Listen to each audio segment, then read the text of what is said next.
I'm not just MAGA. I'm dark, gothic MAGA.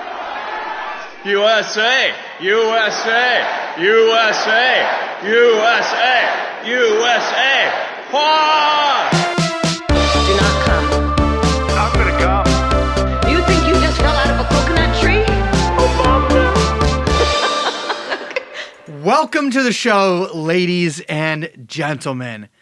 My name is Brace.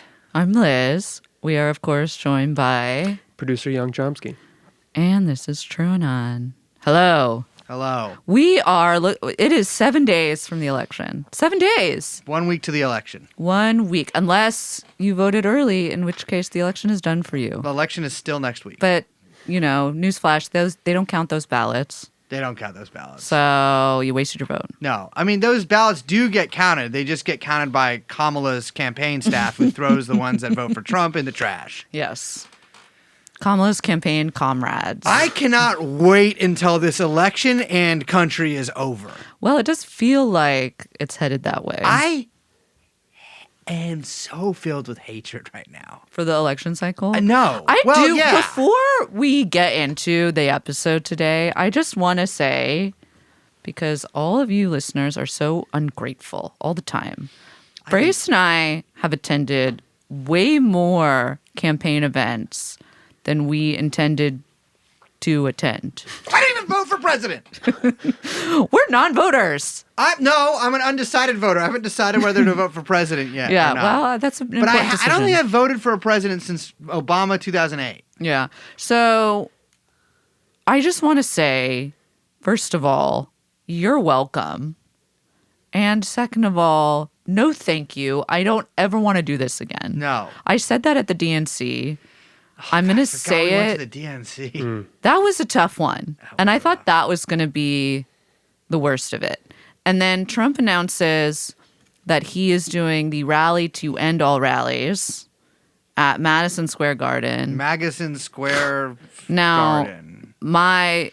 This of course piqued my interest because I love Madison Square Garden, and I was like, we got to go. They got the best hot dogs in town, which everybody knows. Yeah, which he didn't eat. Well, we'll talk about that. And we were so excited to go, and it was maybe one of the worst days of my life. I'm trying to think of what else has happened. I've overdosed. My mother died. I was in war. A bunch of bad things have happened in my personal life. In war. Like the way Yeah. you put that. Well, some of those are pretty good. Some of those days I liked. A bunch of, but you know, the regular bad stuff that happens to everybody. The crackers that you're eating at night. Oh, we'll get into that. The dates. Because I ate a whole, not a whole, but like 3/4 of a pack the other night. It was nasty. It was not a good thing to wake up. In fact, I think it was the night after, or the night of the, anyways. Little crumb bone. Bad things have happened in my life. Bad things happen in everyone's life. I understand that. I'm not saying I'm special. This was one of the, this is like in the pantheon. It of was a bad tough things. day. It's a day that it will live in personal infamy for me forever. And I think maybe for other people, depending on how things shake out next week. I gotta, hold on, I gotta take, What is that? none of your fucking business. Is that Pepto? Oh, Smelling salt? is it really smelling salt?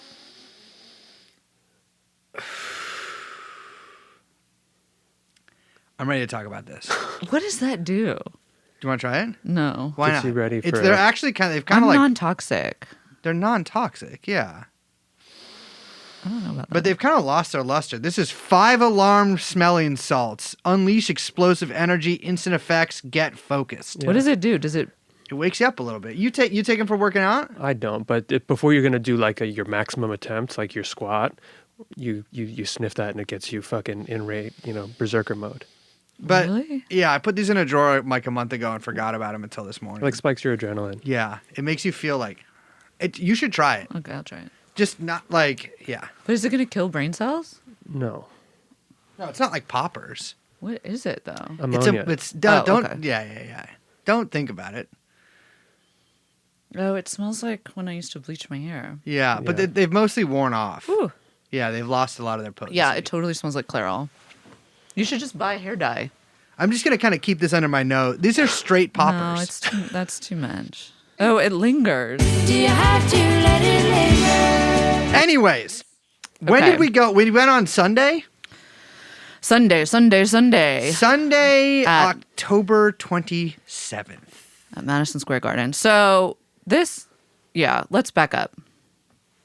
Well, we don't need to back up, actually, because we're just going to start right there. I tried to get there early, but I was like thrown off my schedule by the fascists at New Jersey Transit. Oh no, Liz, we no, don't say anything bad about a train ever. You can't say anything don't bad say about anything- a train. Yeah, if you say okay. something bad about a train, it means you're just such a like car chud. You must love your cars and your stupid highways. Don't you know anything about the development of America? Don't you know anything about the development of the highway system? China has trains. The fucking New Jersey Transit made me so fucking late, and so I was separated. Wow, just like they did after Separated. some other people got off of trains all those many years ago. Yes, from you, Brace, and we had to wait in line separately, which I really didn't like. I got there at 10:30 in the morning, and I was worried that we would not be able to get in because I think that the group behind me did not get in. I think I was in the I last think you might be right. tranche of people. The line was crazy big. Do not believe the libtards that were like, no one's going to go. It's small. Is he even going to sell it out? Is it even, not that you sell out. I mean, it was free, people. But like, is anyone going to show? There were so many fucking people. There were so many fucking people there that when we left, spoiler, we left before Trump finished because it had been a long fucking day. There were hundreds, if not thousands of people in the street outside of Madison Square Garden watching it on a screen. And they had been standing there for like 8 hours. I saw when I was going into the building, I looked and like a few blocks away, there was a line going down. I mean, the Trump campaign, I think, inside people were saying that there was 200,000 people in toto lined up. No way. And then they kind of walked it back to 70,000, probably all told, that showed up. I would be inclined to agree with like 50K or something. I would like say that, 50 sounds. or less. I don't know. But Well, they there was, fit 20 in there, and there was at least there was way more many people. thousands. I mean, there. by the time we left, obviously that was like so many hours later. But it was when I was going in, and I was like, I got there at 10:30 in the morning, and I was like, we did not get that good of seats. Yeah, Like They were all right. and they were all right, but like it not a wasn't bad like seat in that house. yeah, no, really isn't. I want to talk about the experience of standing in line for a little bit. Yeah, Every single person I talk to, and I don't mean this in an insulting way, I have to remember this podcast is about love, and I personally, wait, and what? It's all love. It's all love. These were some of the dumbest fucking people I've ever talked to in my life. There's no mincing words here. Yeah. Behind me was a drunk in a fucking OVO hoodie.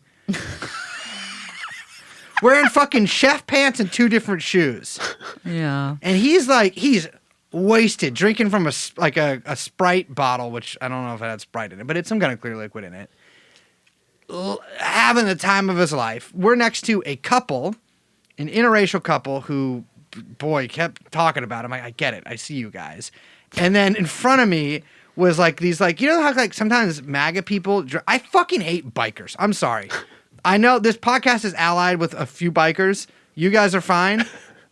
The rest of you, shut the fuck up. motorcycle bikers. Motorcycle bikers. Yeah, I agree. I don't like bikers. Bikers are fucking annoying. Bikers are what, like, fucking pieces of shit, fucking stupid ass 60-year-old long white hair, pot-bellied motherfuckers are like, it's what they wear to dress tough. It's like a guy putting on like a suit of armor or something. Oh, look at me and my little biker thing. Okay. You're becostumed. Vroom, vroom, vroom, vroom, vroom. Yeah. Okay, yeah. Well, you are still penetrated if I shoot you with a gun. Which I would never do. It's all love. This guy was like pissed. If anybody tried to get... This line is not a line. This line is just going down 33rd Street. It's not a line. It's a mass of people taking over the entire street. It's not a line. Yeah, It's not a line. We're just corralled in a pen. Not that trying to many- get into Penn. Not that a lot of these people didn't cut whatever that was. Yeah. But there wasn't a ton of cutting. By the way, you wanted me to cut. I didn't want you to cut. I wanted you to come over to me. You wanted me to. You're like, just push forward. I'm like, that would be cutting. It wouldn't be cutting. It would be No. pushing forward. It'd be pushing Well, forward. I couldn't because we were separated by the But NYPD. there were people doing that. I mean, by Yeah. the time it was an impossibility. I understand. It was a logistical impossibility. But there were some people who were like, my friend's up there in line, and I saw this happen, and who were like, Yeah. oh, I'm meeting like my husband up there. Which Yeah. this guy was like, if you tried to pass him, he was like, biker's creed, like nobody get past me. And I had to be like, dude, that's lady's finding her husband. He's right there. Just stop being annoying. Kill. Don't fuck you, dude. You were also very hungry at this I point. was so hungry. Yeah. I was so hungry. And I guess got hungrier. We're in line for what, 4 hours? I didn't get in until, so I got there at 11:30. Thank you, NJ Transit. And I didn't get in until 2:30. Best time to go to the dentist. And it was very frustrating. I was near a bunch of Kennedy supporters. I was surrounded by Kennedy supporters and Zionists. A lot of Zionists. A lot of crossover there. I don't need to talk about that right now. Maybe put that one aside for a bit.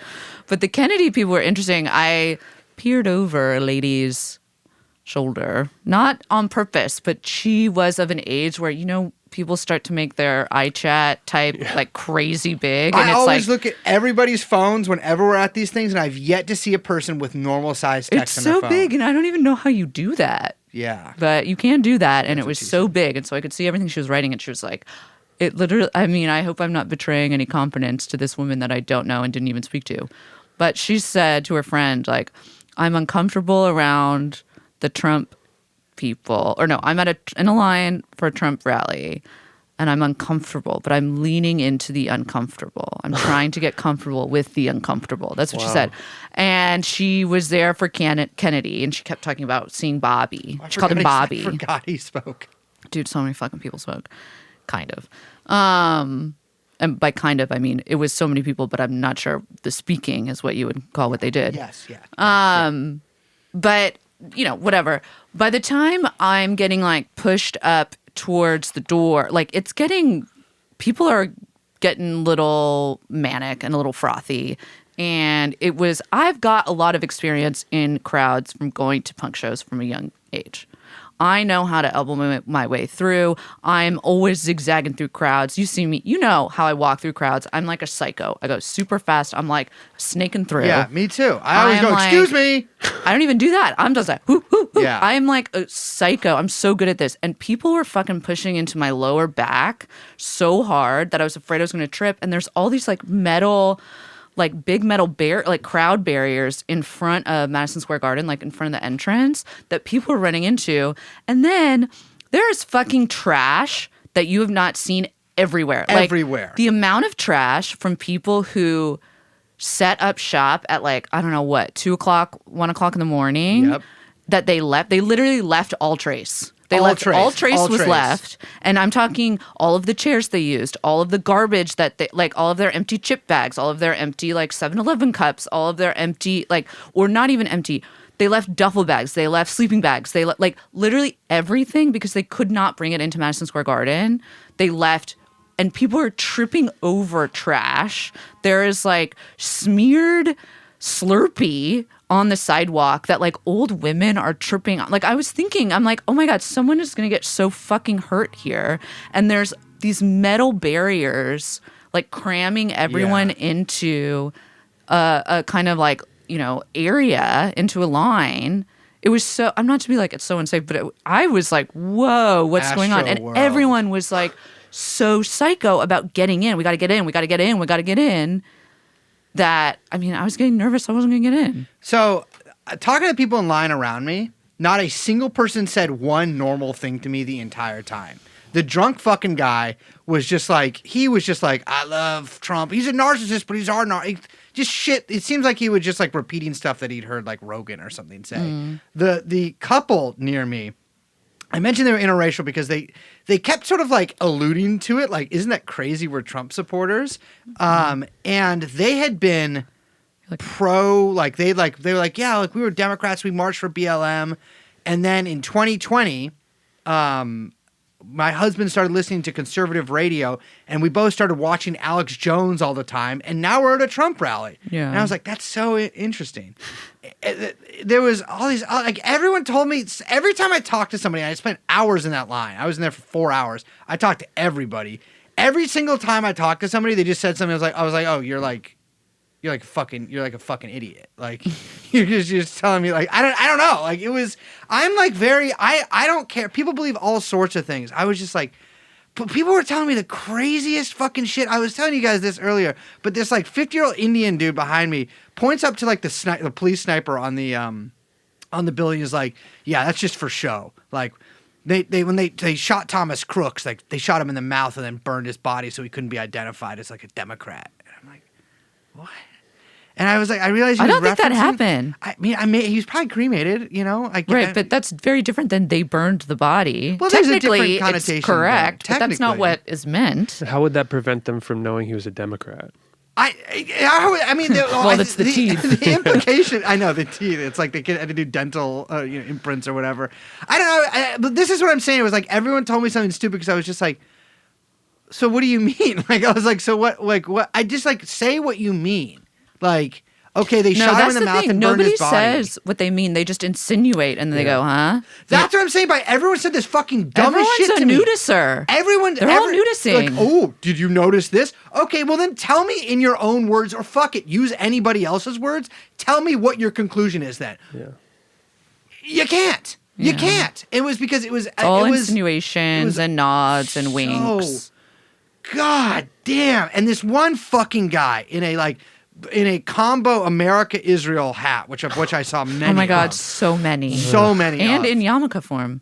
Oh yeah, I didn't. Yeah. I saw a lot of those. This guy was like, and he was like a finance Zin guy, but a little older and a little Yes. more flabby. And he was telling me, he was like giving this like, he's talking to everybody, kind of in line with us. He's like, yeah, like the cops, like they don't fucking arrest. Like his implication is that cops like don't arrest black people. They only go after law-abiding citizens like him who ran a red light on a city bike and got pulled over, but they don't actually pull over any real criminals. And then I will say another guy in line, so somebody did say something that was normal, was like, well, didn't you commit a crime there? And he was like, yeah, but they profiled me because I'm Jewish. And this is a common thing with a lot of people I've seen. Wait, so is racial profiling good or bad in it? I'm just going to be honest with a lot of you guys. A lot of you fucking Jewish people need to understand this. Sometimes, if you're not wearing a yarmulke or something, or you got the fucking payas, like it's if you're not wearing the vestments or the things, we can't tell. No one can tell you're Jewish. Like no one can tell a cop. It cannot tell you're fucking Jewish. No, he on probably your thinks you're fucking Italian. city We've already bike. been over You this. just are a guy with black hair and a double chin. I don't know what to tell you. There's a lot of those kind of guys in fucking New York City. And this kind of guys, I was huh? like, I was just like, you think you're being racially profiled on your fucking city bike? But like, I've never the most like I don't really hang around that many like woke type of people. But I'm like, this is like. This is like something like Saira Rao would say. I'm like, yeah. No, it's a complete like through the looking glass mirror of that exact person. You live in a reality that is so unlike the shared world that I live in, this motherfucker, that like I don't know what to tell you. You might as well live in fucking Minecraft, brother. Yeah. Anyways. So let's talk about inside the venue, because we were talking about this a little bit before, but I want to repeat it for the listeners, is that like I was constantly comparing it to our experience in Philadelphia at Temple University, which we did an episode about when we went and saw Trump there, which was pre-assassination attempt. Yeah, when Biden was still in the race. Yeah, I remember because he was talking about Sleepy Joe at the rally. And obviously the vibes were the like actual like vibes of the arena are very different. Temple University versus Madison Square Garden. First of all, this thing was completely full, packed to the gills, no empty seats, 20,000 people. Also slick as hell, incredible lighting, incredible like advance work. The whole thing was done up, right? Yeah. I mean, it was really a show. It felt Yes. like you were at a fucking show. Yeah, definitely. The crowd, at least to me, in the immediate vicinity of where we were, and like as everyone I was kind of looking at when I was walking in, and we all had wristbands. We could not go to different floors. We were like told we were on the 8th. We were right at the top on the 8th floor. Like we couldn't go down to the other kind of levels of the arena.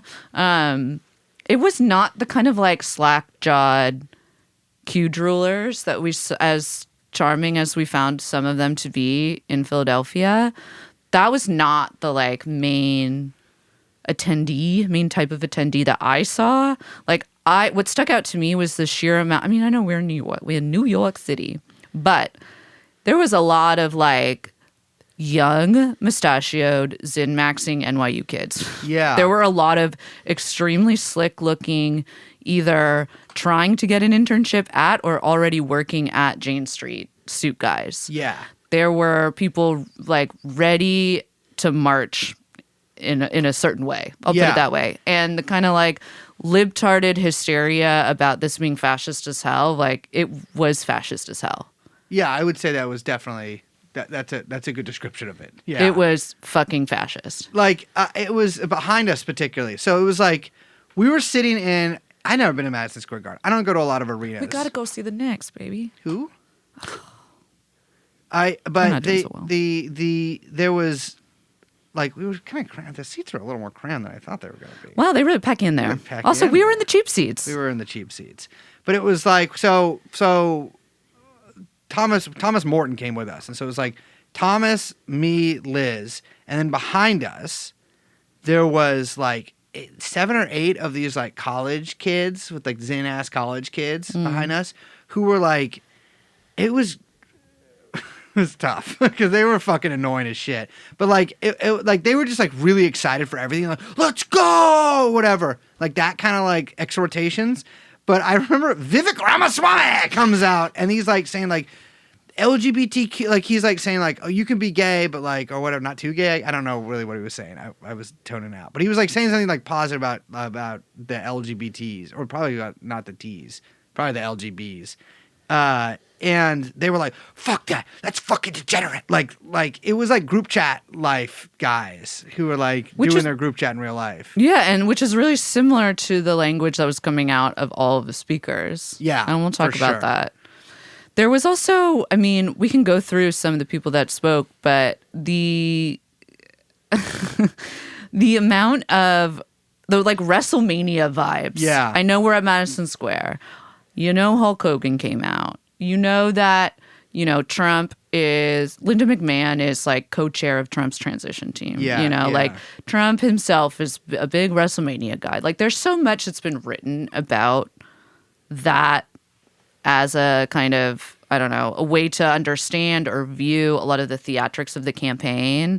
But it was on like full display in this whole like pageant. It felt like being at one of those kind of like WrestleMania events, which like I was thinking about this. I feel like when we had our episode about Vince with Brian, either you or he said this, where I was like, I don't understand wrestling. And it was like either you or him said that it's like soap opera for men. And I was thinking about that and I was like, oh yeah, like it's really like opera though. Yeah. Like, cause it kind of like leans on these like really ancient sort of, these kind of like, orchestral or ancient kind of ideas of like triumph and masculinity and, humiliation and like valiant kind of like heroics or, what have you. And, it also like really, the thing about wrestling is like really leans into breaking rules and that being kind of built into the performance of it.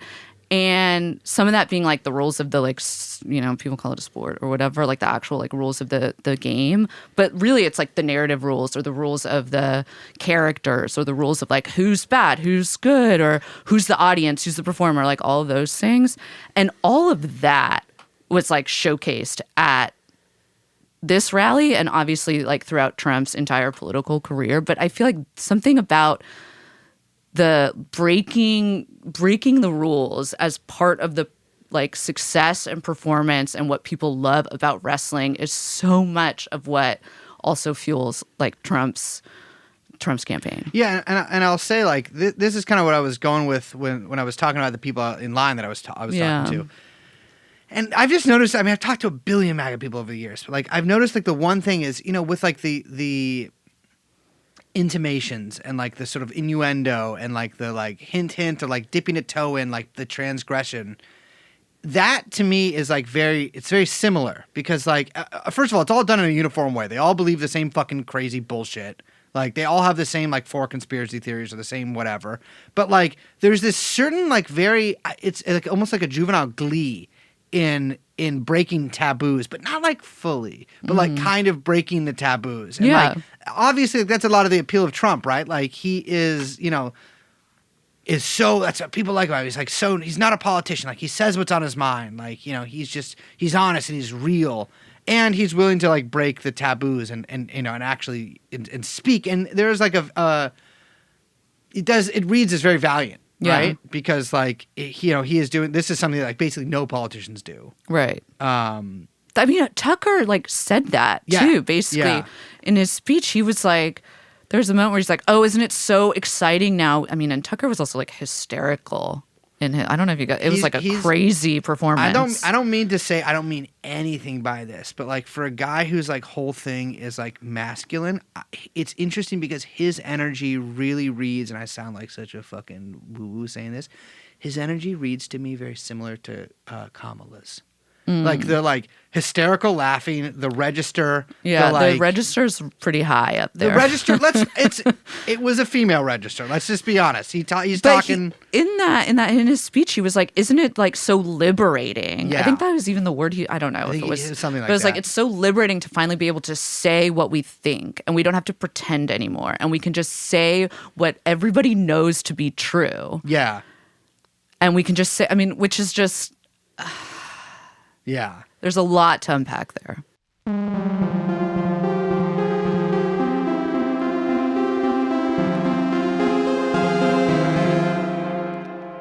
Well, let's start with some of the speakers. So we had first, and very famously, and possibly the most impactful speaker of the night, was a comedian named Tony Hinchcliffe.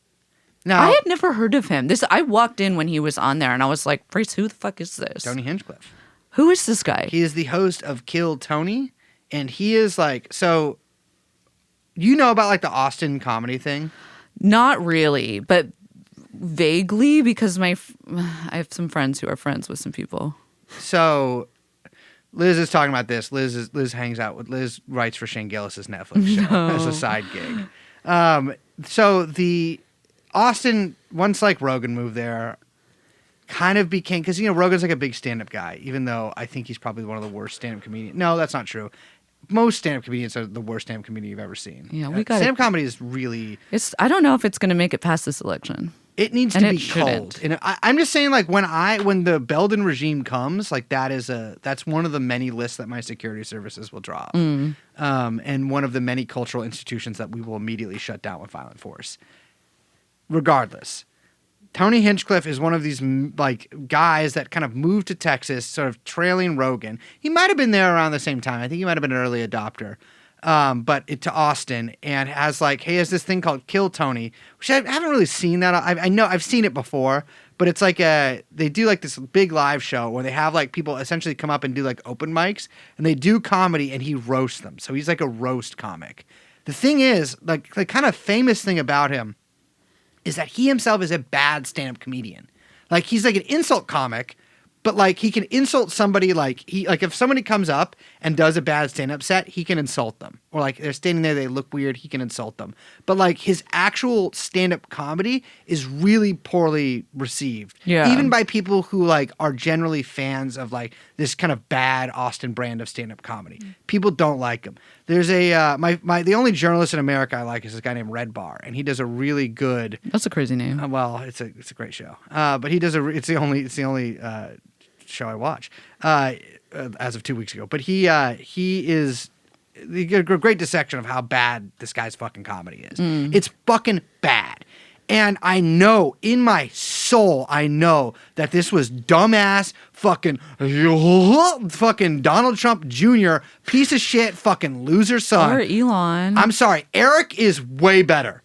Eric is a real. If we're talking about that's the blonde one, right? That's the blonde one who came up with la la.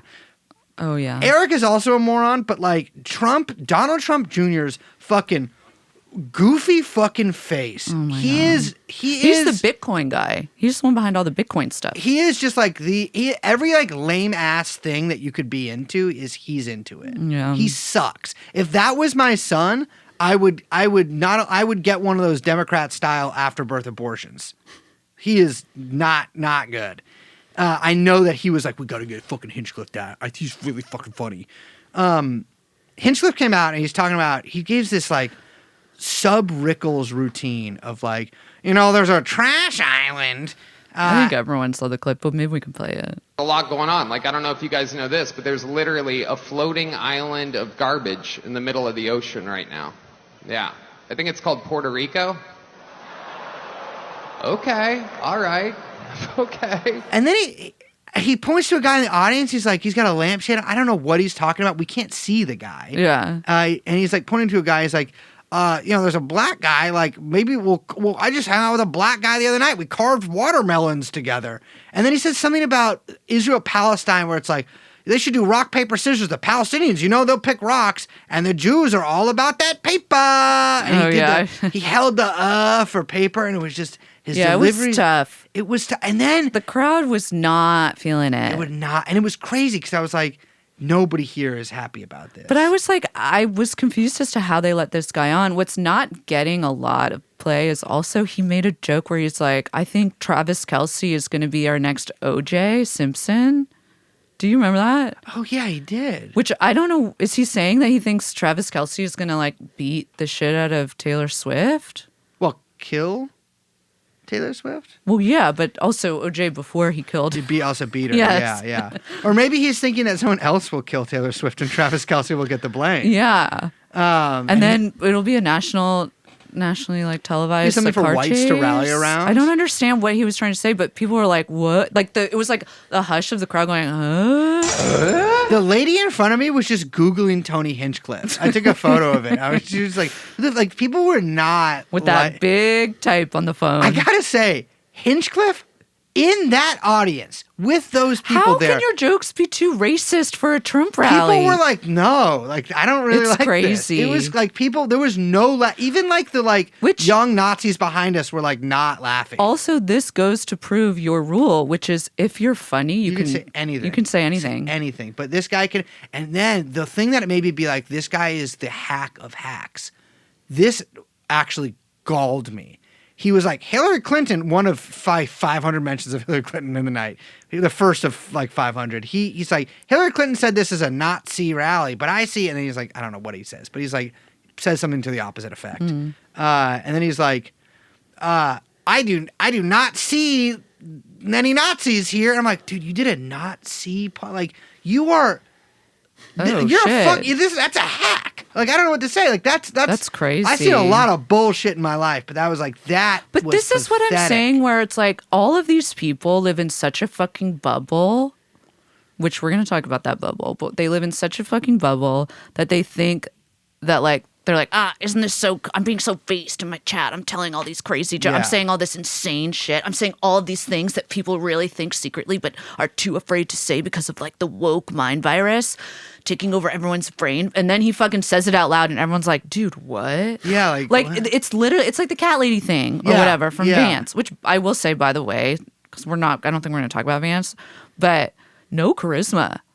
No, which is weird because I watched his video. It was a video. I watched his interview with Theo Vaughn. Yeah. And I was like, he actually did pretty good in that interview. No, and I think he's going to go on Rogan, and I'm sure it'll be like probably a little damage control too. But he does like a pretty decent interview. Like he comes across as pretty human. And he was so good in the debate. Yes. And I think Vance's big thing is like, he's just like, it's hard to take him seriously. Like, and I think that like he does kind of pretty good in like he's a little stiff, and he like when he tries to be really serious, he like, doesn't do that good of a job. And like when he loosens up a little bit, he's a lot better. But in the debate environment, he's good because that's like his his thing.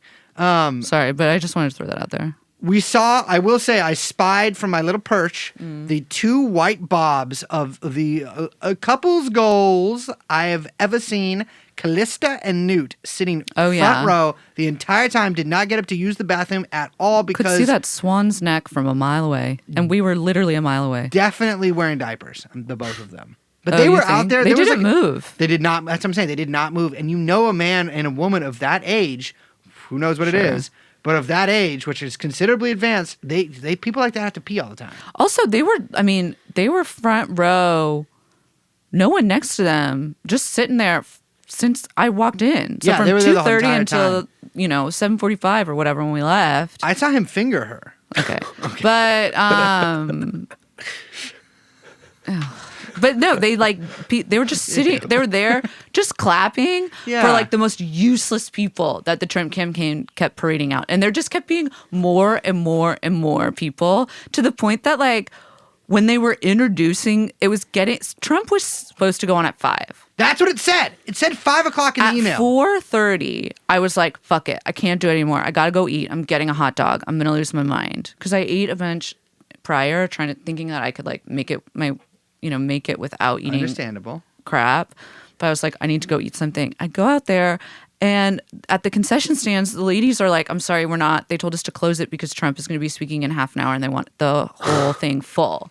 So that we're not serving any food. And I was like, oh shit, okay, well, at least he's going to be on in half an hour. No. When did he fucking go on? 8 o'clock. No. Liz. He went on because we saw some of him and we left early. 7:30. He went on at like 7 o'clock. No, I'm going to say it was 7. It was 7. No, it wasn't because we left at like 7:30. Oh, you're right. It was at 7. It was at 7. He went on at 7. And so I did not get to eat anything. Nary a hot dog, just water. And Which I was, by the way, carrying in a giant. Yeah, I appreciate It was you. difficult. So they kept bringing people out. Obviously, we were there. We really wanted to see Elon, and we will talk about him. But they kept bringing people out, and like us in the cheap seats, all of the crowd behind us would be like, they'd announce some like fucking asshole that nobody cares about or has heard of, and they'd be like, "Boo, no!" They announced Dr. Phil, and there was an audible groan. Yes, but then people really warmed to him. I don't know what the fuck he was talking about. He spoke for a very long time. Dr. Phil is legit somebody who should be in prison. He's Probably. he's like a really bad guy. Yeah. They brought out Rudy Giuliani, who I will say, as somebody with, a little bit of sober time here, seemed not drunk. Yeah. But I did see, I think I took He a was picture of this very as well. orange. I took a picture of this as well. He had a very young male handler with him. Mm. They sat down behind Callista and Newt, who, by the way, watching them watch Tony Hinchcliffe was the delight of my life. Sat down behind them, and the young male handler had his arm around Rudy in a way that I thought was very interesting. Yeah. Rudy spoke. Who cares? No one gave a fuck about that. No. He did say, he sounded like Richie Torres at parts, though, because he's like, the Palestinians, they teach them to kill at 2 years old. And you see this a lot from these kind of people. The implication with that is, obviously, so it's okay to kill them. It's okay to kill them. It's okay to kill the 2-year-old. Because of madrasas. Because they're in these damn madrasas. A 2-year-old is not taught. Anyways. They have universal madrasa over there.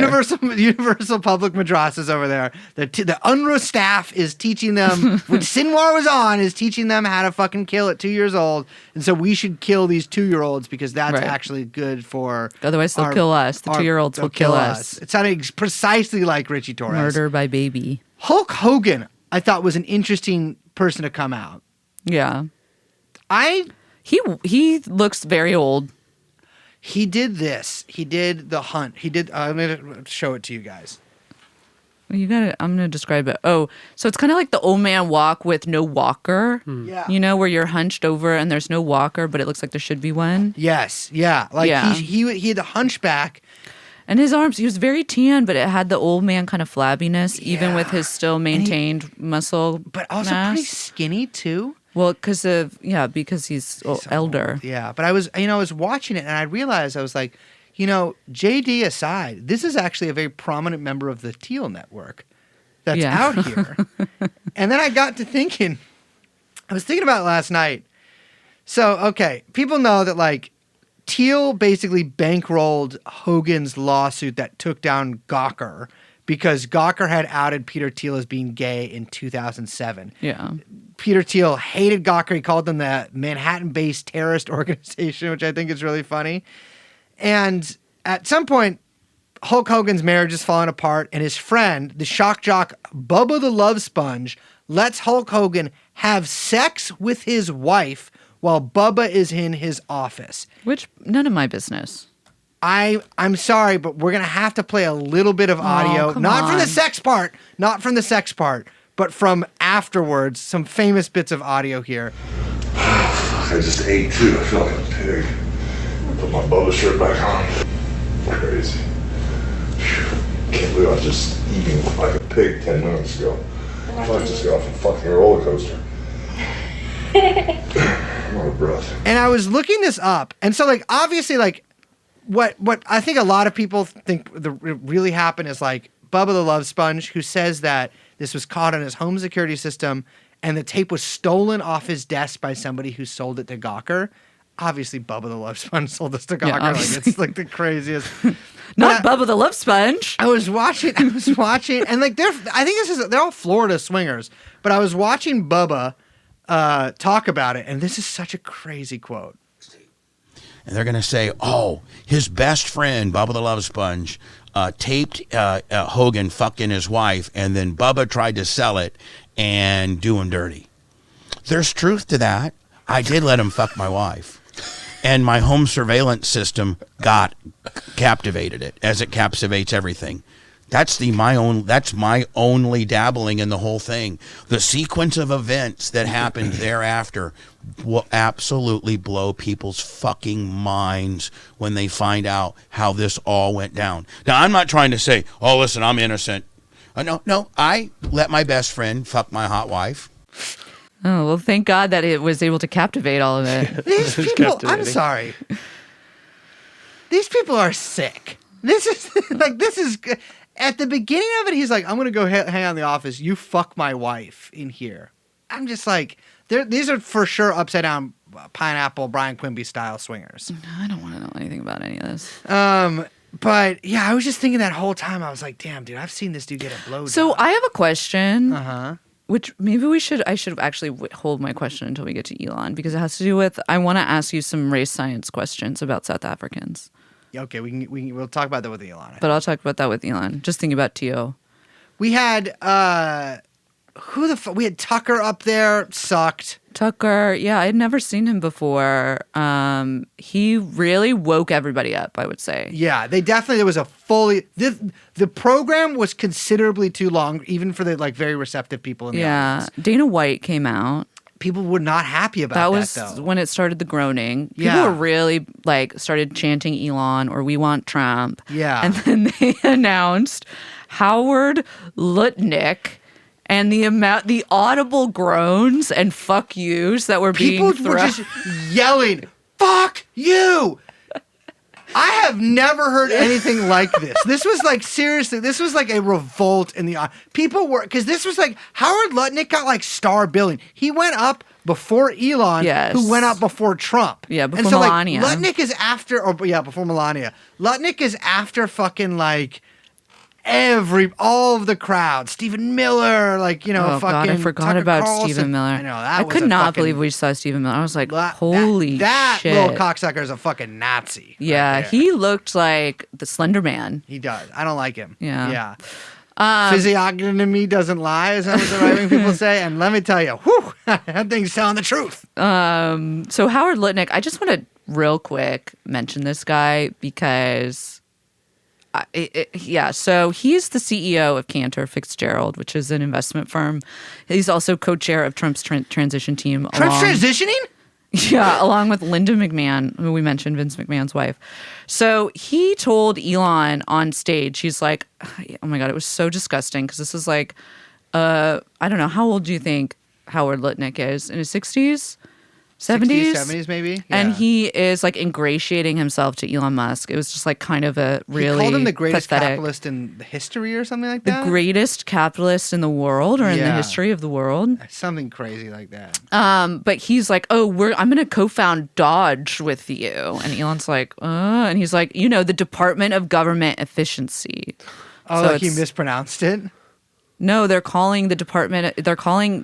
Trump has said that Elon is going to be in charge of the Department of Government Efficiency. Yeah. And that he's in charge of like slashing the federal budget. No, or I whatever. know that. But Dodge stands for. I know, but I thought it was Doge. Whatever. Yeah. I mispronounced it. Not him. You're fine.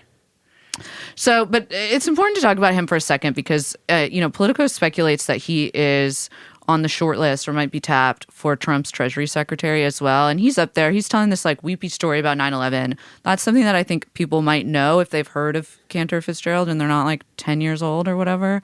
That Cantor Fitzgerald, they had 2 offices in the World Trade Center, or they had offices on 2 floors of the World Trade Center, and like they lost somewhere like 650, 700 employees in the attacks.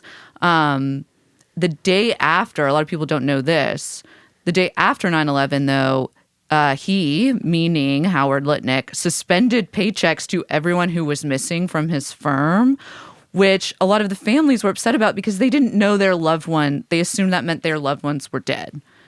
And they had not even, the bodies hadn't even been identified or confirmed, right? A lot of people missing. Yeah, that's fucking, I respect that. That's hustler mindset right there. Yeah, he was like, we got to preserve the company. I'm suspending all pay to the families. They were pretty upset about that. He also pocketed a huge check of settlement money that Cantor Fitzgerald received from American Airlines. The firm sued the airline for failing to prevent the hijackers. There was like a wave of those suits. I think people might remember. Can you read this? It's from some reporting from 2014. Some people inside Cantor believed the money would be distributed to families of company employees who died in the attacks or put into the firm's general coffers.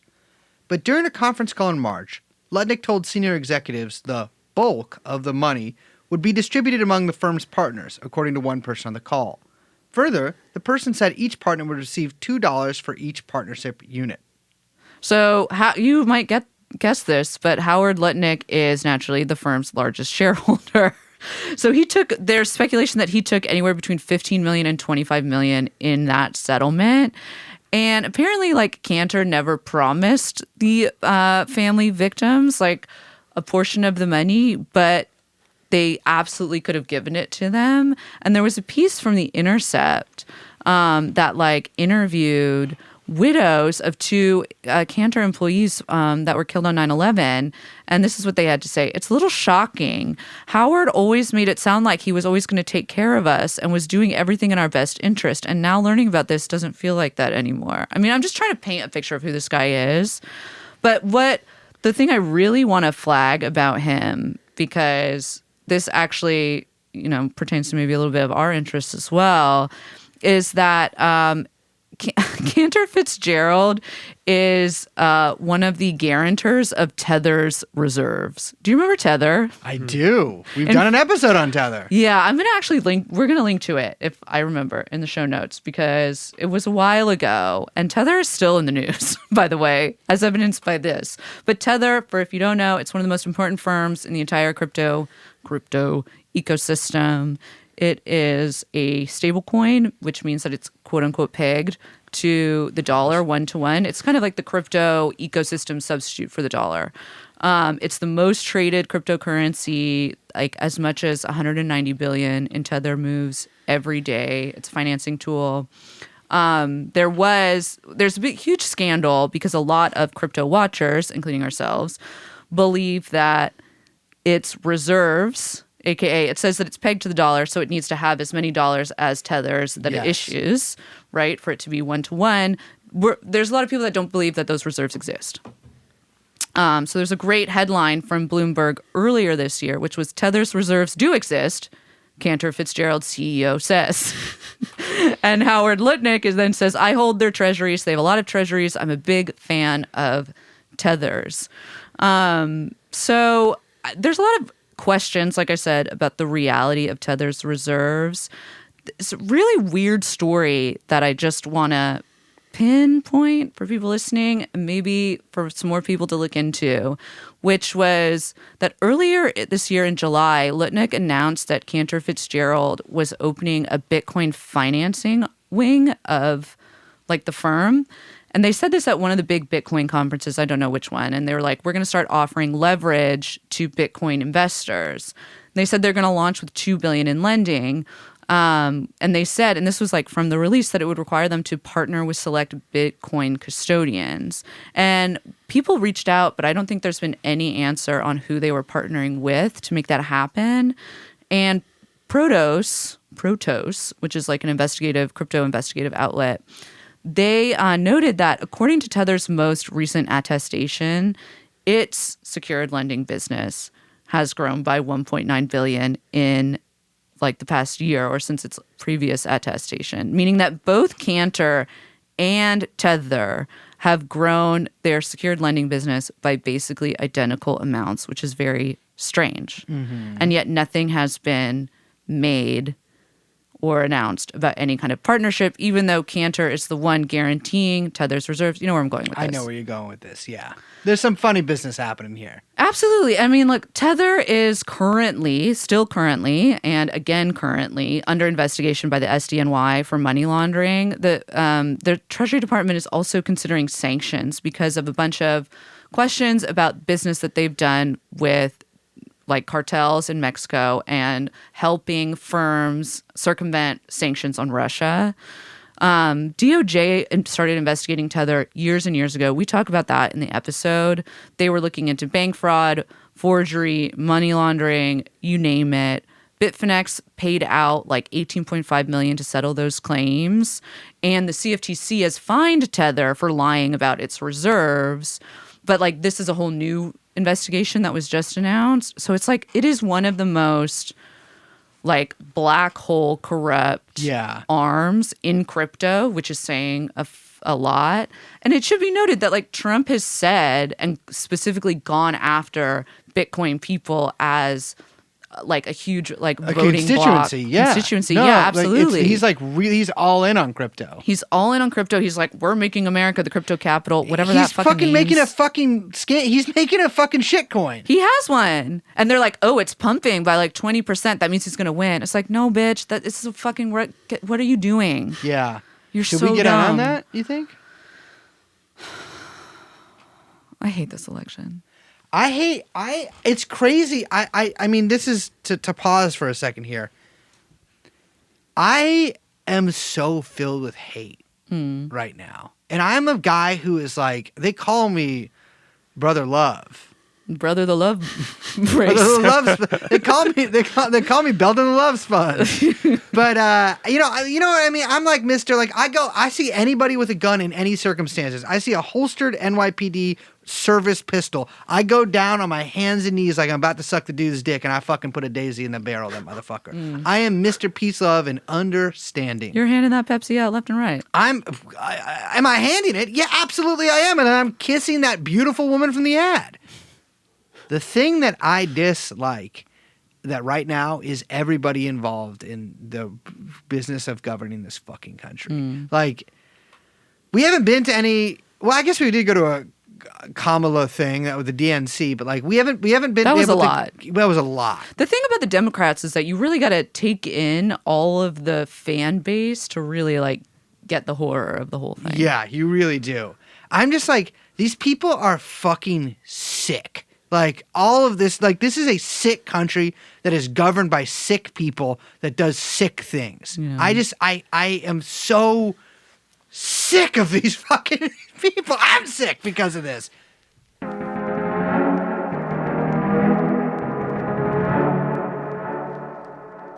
We had, because we got to transition with Elon to some other stuff. So I think we should talk about maybe a little bit of the other part of the rally, which was Melania came up. Crazy accent on her. I think her hair color is a little too. I think it's like a little too warm right now. You think so? We should ice her a little bit. I don't know. I could have been the lighting at Madison She needs Square. an ombre. She's. It's funny. I did note how Trump loves the word beautiful. Yeah, he uses beautiful all the time. Beautiful Melania. The beautiful dress Melania was wearing. Yeah. Beautiful Melania. Isn't she so beautiful? Yeah, he does say beautiful. Beautiful Hillary. He also squeezed her butt, which kind of made me horny. I didn't catch that. He did squeeze her butt. Yeah, he squeezed the butt a little bit. Damn. And then Trump came on, and it was at that point I was like, I just gotta. I was like staring out of the crowd, and not to sound like a fucking Bushwick bisexual, but I was dissociating. Yeah. I was like looking and like the lights going over everybody, and I was like, oh yeah, you leaned over to me. You're like, damn, look at the lights. It makes you feel crazy. Yeah, I was like, I for like a good hour and a half, who knows how long, I got lost in time. For a good hour and a half, I was like looking at the crowd in front of the stage and just like, I needed my little pep me up. Yeah, it was tough. Trump came on, and then Trump just gives his stump speech. Yeah. He Like- was very low energy. Trump has been low energy now for like a couple weeks. Well, I was a little shocked at how low energy he was. I think that maybe he picked up a little steam when he started riffing a little bit. Yeah. But as he was just running through the stump, he was low energy. It felt like we a were talking about like stump Sleepy speech. Dawn, and I was like, "What is going on? Is it just because it was like a little bit late?" I mean, the reality is he's an old guy. He's doing a lot of campaigning. He's campaigning hard. Like, Yeah. he is going all He over does the place. crazy events. He's doing like a ton of interviews. Yeah. I think he's a 4-hour a night sleep guy, too. Which isn't great. That's I know. not great. Believe me, I know. But like when I watched his Rogan interview, which I know you or I listened to I some listened of to it. I it. didn't watch it. Yeah. But he sounded really old on that. Like it was. I It mean, was a little tough for me to follow. yeah. I mean, he's always done the tangent stuff, but I'm just saying like his vocalizations, like it sounded like an old man talking. Yeah. Like, it wasn't like the classic Trump impression, Trump talk.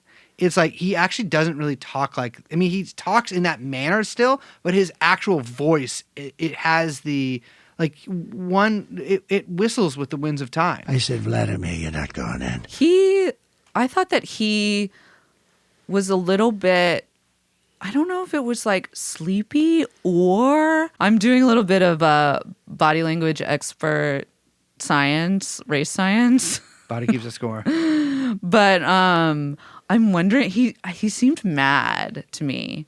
Like he didn't seem like he was in a good mood. And I wonder if he was a little bit pissed at that Hinchcliffe set. He also, it might have been pitched to the Hinchcliffe thing. Because it started going viral real fast, and Yeah. people started kind of freaking a little bit. Well, it was definitely an unforced error to have a guy just like come up on stage and be like, Puerto Ricans are disgusting. Well, it's really crazy to just not to go back to Hinchcliffe, but because we got to move on. But I guess it came out that the campaign like killed one of the jokes. He was going to call Kamala like a cunt, and they were like, "No, you can't do that."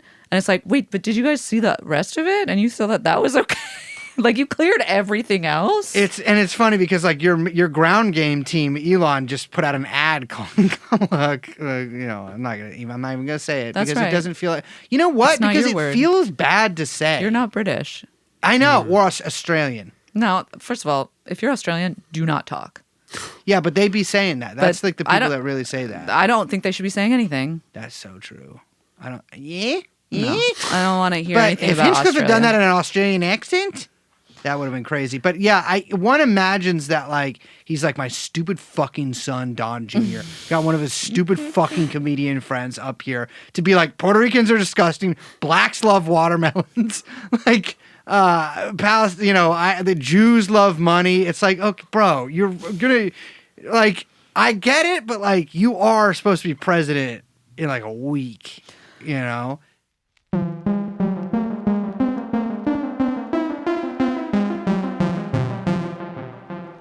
We gotta talk about Elon's speech. So Elon, we were both like jonesing for Elon. I needed him more than I've needed any That's man. what we wanted to seek because as people who've been listening to the show know, we've been on the Elon beat for a very long time.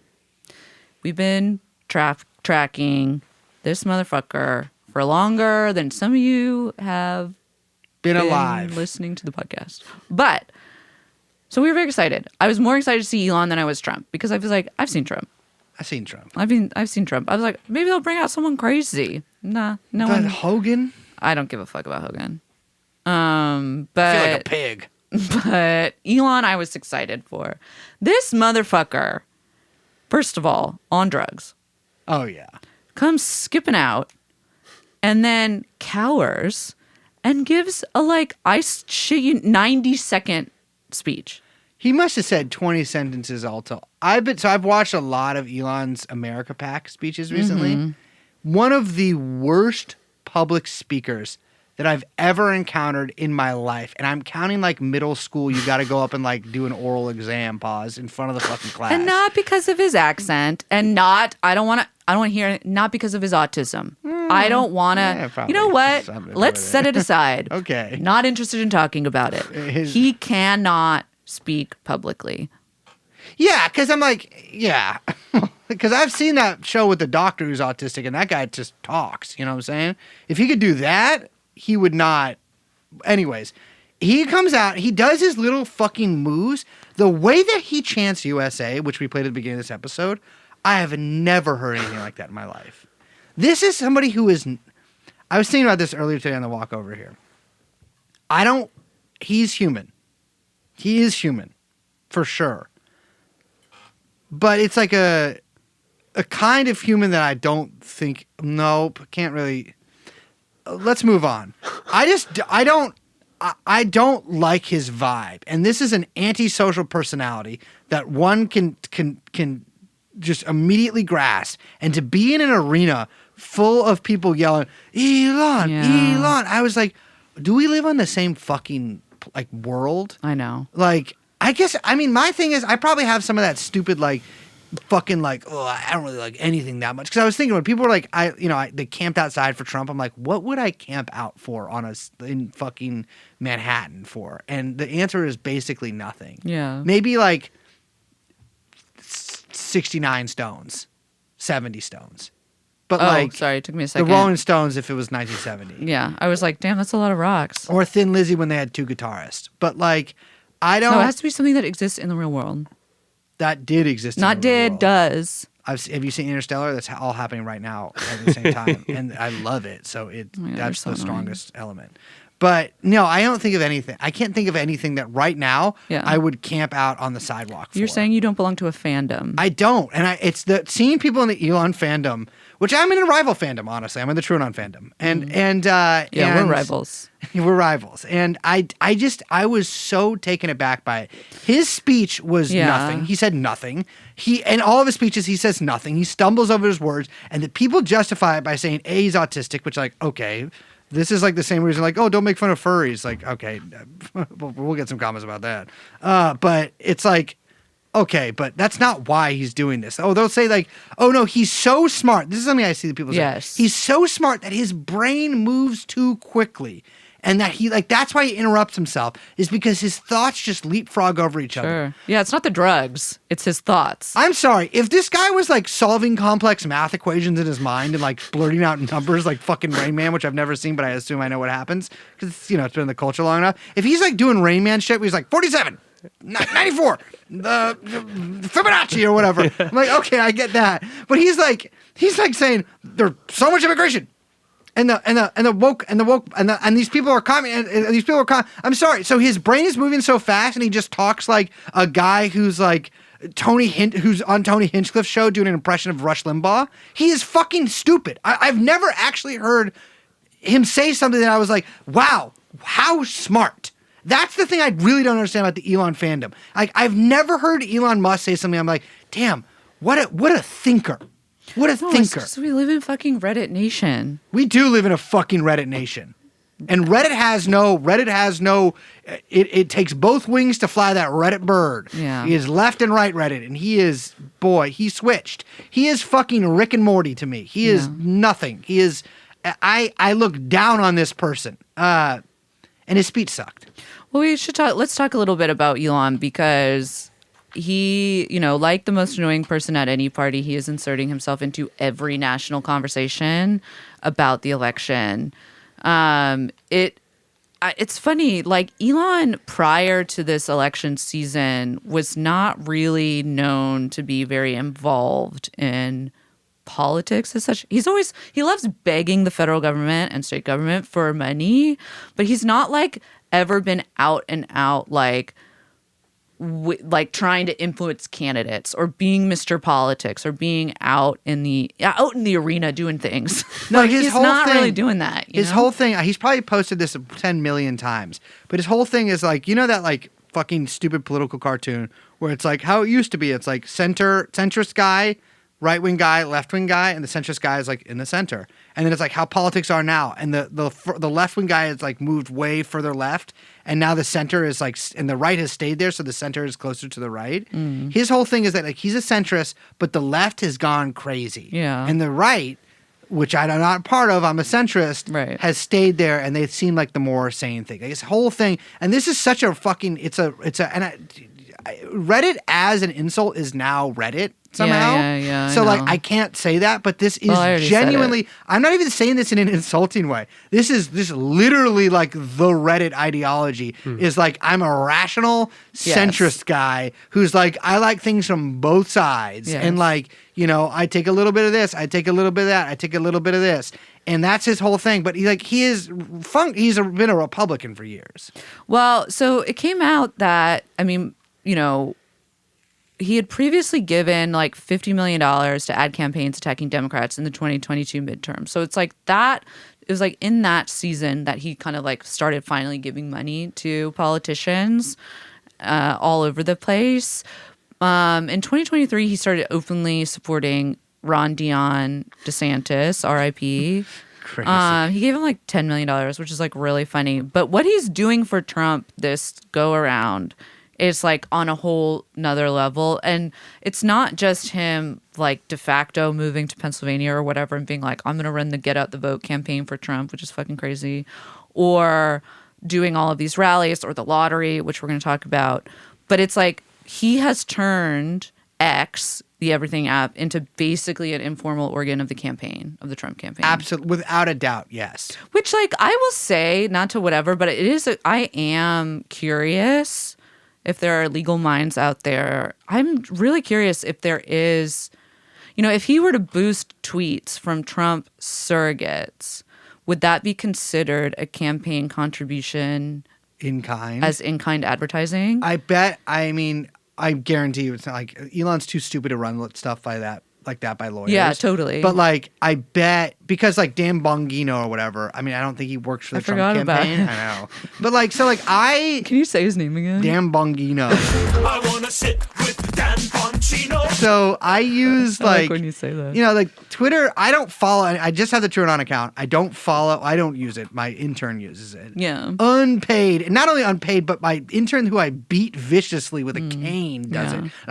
Like he's listed in Singapore, and I'm at Raffles, and I see him, and I dislike this kind of his jibe. And I emerge from Raffles and beat my Twitter intern. Okay. With the cane, and then I fucking kiss his ass. Okay. On the mouth, but and by that I mean lips, not asshole.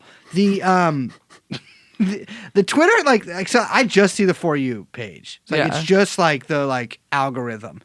It is just all Nazi videos. Like it's all Nazi videos or like Twitter is basically it's crazy how like fucking busted and budget that shit is, but it's all like fucking viral accounts called like viral fight vids that are all run by like Indian guys who like see that the algorithm is favoring right-wing stuff, so it all is just like also right-wing shit. All these fucking like N wokeness, which I think is Jack Posobiec or whatever, but like the other ones that like the smaller versions of N wokeness that are all just like look at these black people kind of like Twitter accounts. That's like all that it is now. Yeah. It's like look at these like it's just I don't know any way to put it, but like all these fucking Twitter accounts that either explicitly or implicitly, but almost always explicitly are just like look at these black animals and like these fucking like these Muslim fucking pigs or whatever.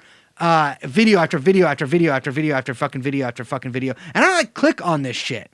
Like it just shows me it.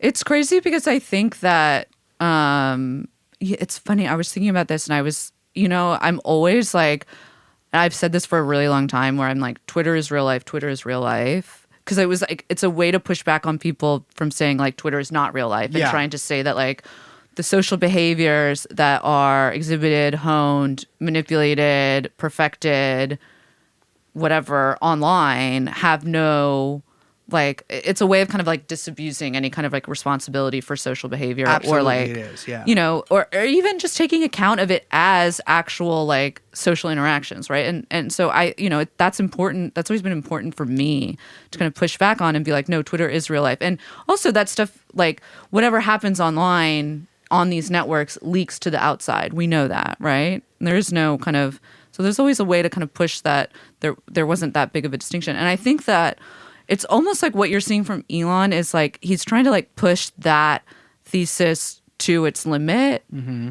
And it feels like what he's trying to do is like reverse engineer the world through the manipulation of the network. Yeah. And like he might do it. Yeah, I mean that's what's kind of extraordinary about the whole thing. Like I think it really is. I mean it's hard because I think people often use like Twitter as like a way to gauge public sentiment about things, which obviously very imperfect system. And like one of the most imperfect things is like very few people use Twitter, like and relative to the general population. I think a lot more people do now and have for like years, even before Elon bought it. But like I think obviously its membership has been growing.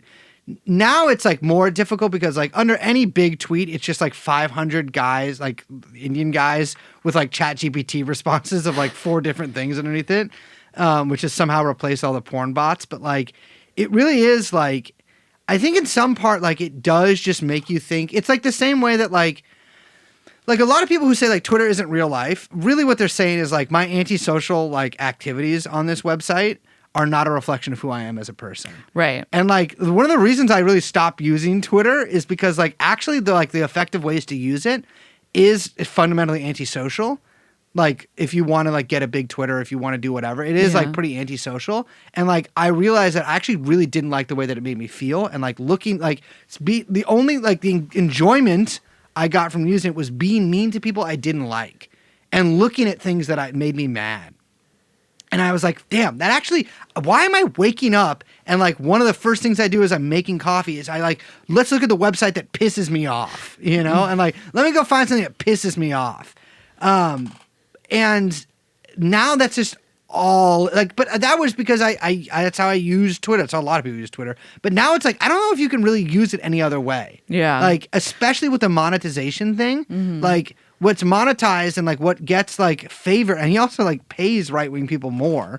But like and the Krasensteins. But like what's monetized is like, you know, videos of like look at these black animals. Yeah. You know, like it is a website to make money off of posting pictures of or just being racist. Like that's really what it is. And I think too, like, I mean, I think you're absolutely right. And I think that Elon is really, you know, in the last year or so. I mean, it's crazy. It's been 2 years since he bought X. Wait, he bought Twitter, changed it to X. Oh my God. The Everything app. Debunking myself.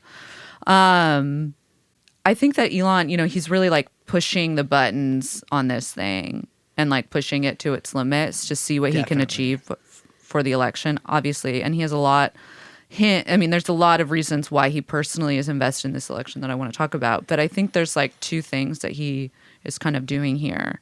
Is that like, one, yes, he's trying to affect change in the world. It's like, we can manipulate this network and change how people perceive the world, what they pay attention to, how that shapes their beliefs about politics, social issues, you know, how they then interact with people. So whatever they do outside of the screen, so on and so on, right? But there's also like, I've been thinking about this a lot, where it is creating this alternate reality for a lot of people that can then maybe be instrumentalized in case his thesis about being able to change the world is wrong, right? And what I mean by that is that, like, it's almost like a hedge against itself in a way where, like, if people believe the feed is real, then they will deny reality when those 2 things inevitably come to head, right? I think a really good indication of that is that Elon's insistence on X, the Everything app, being a news app. Yeah. One of his catamites, this guy, I think his Twitter is Doji Designer, a guy from India, which I'm not saying anything wrong with Indian people. I'm just saying like this is just like one of his, he has all these weird like guys that like in India who like make stuff for him that he retweets. I don't understand the relationship there, if these guys are paid or whatever, but they're like ambassadors for, there's like 3 of them. They're like ambassadors for Elon Musk. But there's this guy who like, every couple weeks or every week he'll like post the app downloads, and it'll be like the charts, and like X is the top news app in fucking Australia. X is the top news app in America or whatever. And X is the top news app in the world. X is not a news app. X is a social media app that like people post insane things, lies on, basically. And I think one of like his big thing is like, you cannot get anything true from anything mainstream, or even really not mainstream, because they throttle all links to everything else on the website. You can actually only get real news from these like completely insane like anonymous ChatGPT blue check accounts that pay me money here on X. Everything else is false outside of this website.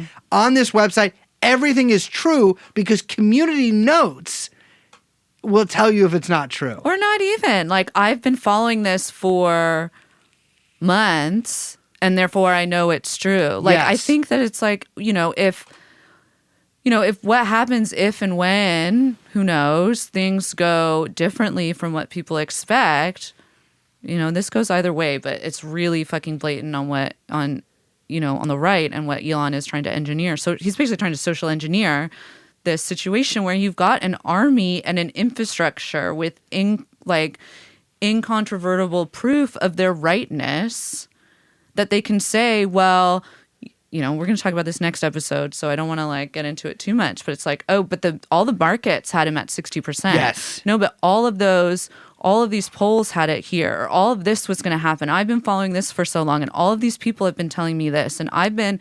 da-da-da-da-da-da-da-da-da-da-da.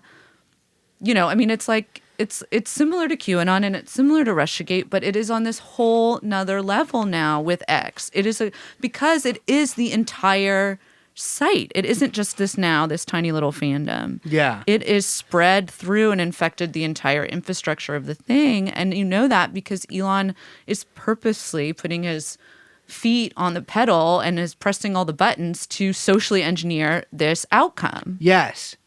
And I think you mentioned that he's sort of hedging here. Something that came up repeatedly. There was 3 themes that are 4 themes, I guess, from the rally. One of which was we got to do mass deportations day 1.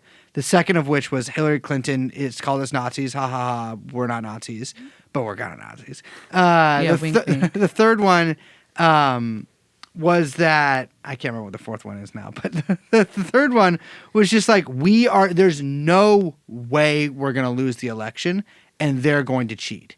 That was the real big thing. There's absolutely no way because look at the energy. And we didn't lose 2020. We didn't lose 2020. And we're not going to lose 2024. Look at the energy here. Look at the energy. Look how many people are here. Look what you see on X. Look at the Everything app.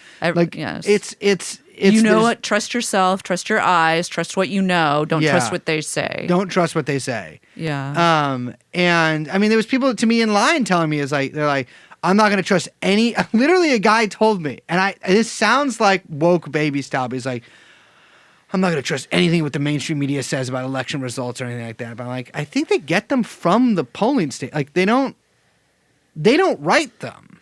I get yes, there's a whatever. I'm sure that there's election fraud in some instances. I don't know.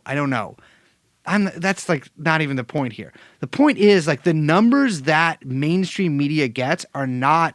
They're just not numbers they made up. I'm sorry, they're not. Those are reported. They are reporting what has been delivered to the DOE. Yeah. Those numbers, and then disseminated out there. That's just what it is. And I don't know. It's. I think it's an accelerant on a lot of really bad impulses that we're building anyways. But let's talk about Elon and Trump a little bit.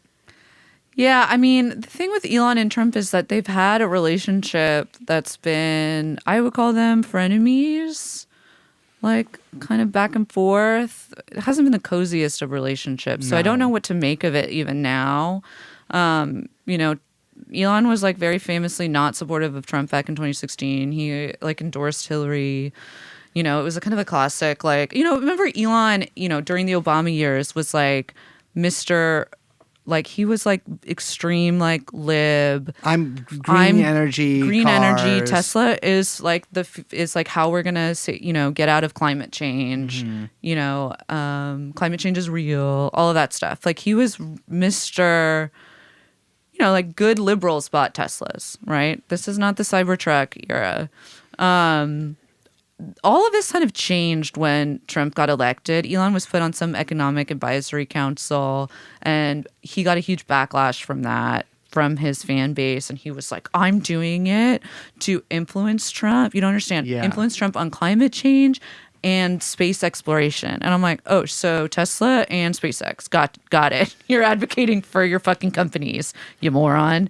Then he announced he cut ties with the White House because he said that Trump pulling out of the Paris climate accords was like a bridge yeah. too far. Yeah. And he's like, climate change is real. And he's, does a whole thing. Yeah. He really hedges on talking about climate change now. Yeah, he doesn't talk about any of that shit. Like, it's like, I think it's like 2018 when things kind of start to change. When he starts like really, really getting addicted to memes, I think. This is like something, and I understand this comes from a place of like, whatever you want to call it. I guess snobbery. And I'm like, I think I'm so great. But like, I find somebody who has the mannerisms, taste, and personality of Elon Musk to be like personally repulsive. Yeah. Like if Elon Musk wasn't a rich guy but was like instead like a coworker or something, I would eat his lunch and then pretend like he never brought it. Like I would gaslight him into thinking he was crazy and like depression into quitting his job. He was so crazy about memes.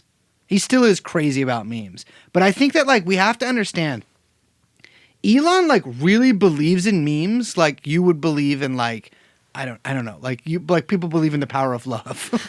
like Elon believes in memes more than a lot of people believe in God. Yeah. You sent you sent me a tweet earlier. What was it?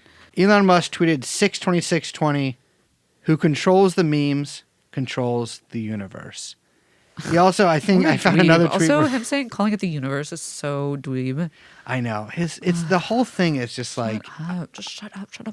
I know. I'm with you. He also said on February 18th, 2019, did meme review last night with Justin Roiland from Rick and Morty. What is meme review? What is that? That is in reply to his own tweet where he said host meme review, and it is him having hosting like a science fiction style gun. And there's a lot of, oh man, there's a Mr. Beast replying, I triple dog dare you to host meme reviews. And then Elon Musk says $5. A picture of a cat that says breathing intensifies. All right, stop. iFunny has responded with yes, please. Eli Burton says, I don't know what that is. Mars, I'm wet. Picture Mars. And then NASA, I'm coming over. Quackity says history being made. What? Only you, Elon. Only you. There's a lot of PewDiePie gifts. Yeah, man. This is just another world, dude. I mean, I'm sorry. Like, this is like looking at, I guess I'm like one of those Sentinel Island fucking guys, dude. I'm just like, this is like, I'm looking out into a world that is completely foreign to me. And if I stay too long in it, I'm going to get some disease that kills me. It was this like era where he was like really, really leaning into Twitter, like hard. Like, we've talked about a billion times we don't need to get into, but this is when he did the funding secured tweet that he got in trouble for, the pedo guy stuff that he got super in trouble for. Yeah, but then got out of getting in trouble for. Oh, yeah.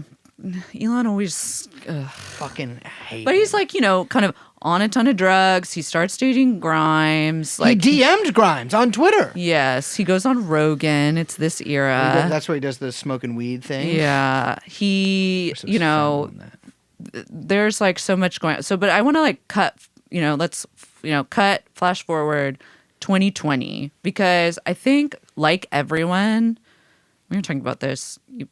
We've talked about this a billion times on the show. It's a running theme, but also we were talking about it right before recording. Is that like everyone, Elon went a little insane during COVID. I think mostly because California shut down the Tesla factories. I think that really was. Remember he went down to the Tesla factory and was like, Yes. arrest me. He was loomering. He was loomering at the Tesla factory. Help me, I'm loomering. Yeah. No, he like, for people who don't know, during COVID, like in March of 2020, California shut down everything. They shut down the Tesla factories because they were like, we need to protect workers. We're not letting you, this is non-essential. You're not manufacturing cars. He like flipped out over it and demanded in like May of 2020 was like demanding that California open up the factories. Like, he got like Trump kind of came to Elon's defense during this time. So again, now the little frenemy action happening, because we bring it back to Trump. Trump comes to Elon's defense, and he's like, oh, Elon called the government, California state government, fascist on one of his Tesla investor calls. He starts tweeting shit like, my pronouns are prosecute Fauci. That's so good. That is my pronouns, though. He starts talking about the red pill, which I'm just like, bro. He starts talking about the red pill? Dude, if you're talking about the red pill in 2020, it's like, come on. What is the red pill? Wait, seriously? Well, I just don't understand because I understand. Like for me, I always thought the red pill was like women are liars, but then it's both. But then the red pill became like, and the blacks are stupid or whatever. No, the red pill became So, the women are liars thing was always like it was that, but because the red pill is letting you see truths that they won't let you see. Whoa, he's tweeted red pill so many times. My God! Wait, I gotta read out some of these. This is May 17th, 2020. Take the red pill and then the rose emoji. Wow. And then October 22nd, 2024. Take the red pill. No rose emoji. He got 420,000 likes on the first, only 339,000 likes on the second. He was also doing a lot of tweeting his predictions about COVID that were just hilariously wrong. I totally forgot about that. Yeah, he was like, this will blow over in 2 months. In March 2020, he's like, based on current trends, probably close to 0 new cases in U.S. by end of April. He's so cool. There was also he kind of came out and he's like, pronouns suck. And he was saying that and is trying to be badass. And that's when Grimes was like, I cannot support hate. Please stop this. I know this isn't in your heart. And then Elon's like, there's another tweet where he was like, I absolutely support trans, but all these pronouns are an aesthetic spelled with an ESTHETIC. Yeah. Nightmare. That was the classic Grimes tweet. Put down your phone or give me a doll. Yeah. I cannot support hate. He also said on July 21st, 2021, this is a perfect Elon joke. This is I would say this is the platonic ideal of Elon's sense of humor. Stop gendering memes. I mean mimes. What does that mean? You're in your 40s? Don't talk like that. What are you saying? What is I am jamming a gun so hard in your mouth that it knocks out your fucking front teeth and that you have gagging like you get at the fucking dentist from it. Tell me around the barrel what it means. Just make some kind of intonation. What does it mean? What is stop gendering memes? I mean mimes. I understand that you're fucking... What does it mean to even gender a meme? What does it mean to gender a mime? Is there a problem with gendering mimes? Is there a problem with gendering... If people... What does any of this mean? Who's gendering mimes? But to a fucking slobbering dog like this is I'm being funny. I'm sorry. I just this guy is just a stupid fucking... this guy is stupid. He is. He's stupid. Yes, he is. But the problem is that there's thousands and thousands and thousands and millions of even dumber fucking people out there. Hearing 20,000 people chant Elon, Elon, Elon at Madison Square Garden broke my heart. So for humanity, it was so upsetting to me. I just am in a way that a few other things have been. I guess I came out of that being I guess I'm racist. Because whatever race that is doing this, I don't like. I'm sexist. Whatever sex is in there, I don't like. I am certainly ableist. Whatever disabilities are displaying there, I don't like. Whatever that is, I don't like it. I don't like it. I don't like it. I don't like it. It's crazy. I think that the trans stuff, really drove him over the edge. His whole thing is he's got the trans daughter, who seems to be he's got 50 kids, including some we don't know about. But so I'm okay, you got a trans daughter, and you hate her. You got 10 other kids, 14 other kids that you presumably like. So I'm if you got I don't know what his deal is. Daughter seems to be kind of a Twitter communist sort of person, but for Blue Sky, which I don't even know what is going on that website. What is that? The Instagram one? No, that's Threads. But I thought Blue they Sky, were the same thing. Blue Sky's open source. Is it Matador? Mastodon? Oh, Matador is a record label. Blue Sky is which I don't know what these things are. Shout out to the packing department at Matador. Yeah. But Blue Sky, I think, was started by Dorsey. I'm going to Yeah. start Mastodon Records. And it's like decentralized. But I'm like, I don't care. Whenever someone tells me, Who cares? I do not care. Oh, it's decentralized. I don't care. So what? I don't care. I'm on social media. Guess what? To make money. And you know what? Well, there's a lot more money at the big bank branch, not at the little decentralized, not at the ATM.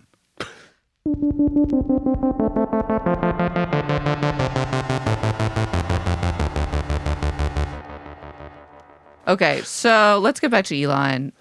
You mentioned the trans daughter. It's around this time that I don't know how else to call it. His politics take what I would call a post-left turn. He moves to Texas, to Tejas. The New York Times, they kind of painted the picture that this move somewhat fueled his conservative politics. I think it's a little like chicken or the egg. It's a little unclear.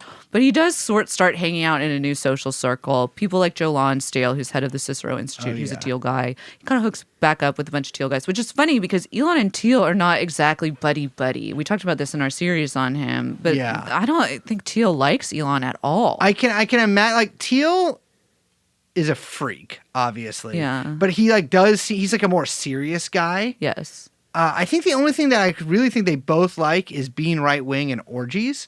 But they both are, yeah, it's true. We don't need to do that. But we don't do that, do we? No, I mean, we don't need to talk about Okay, that. thank God.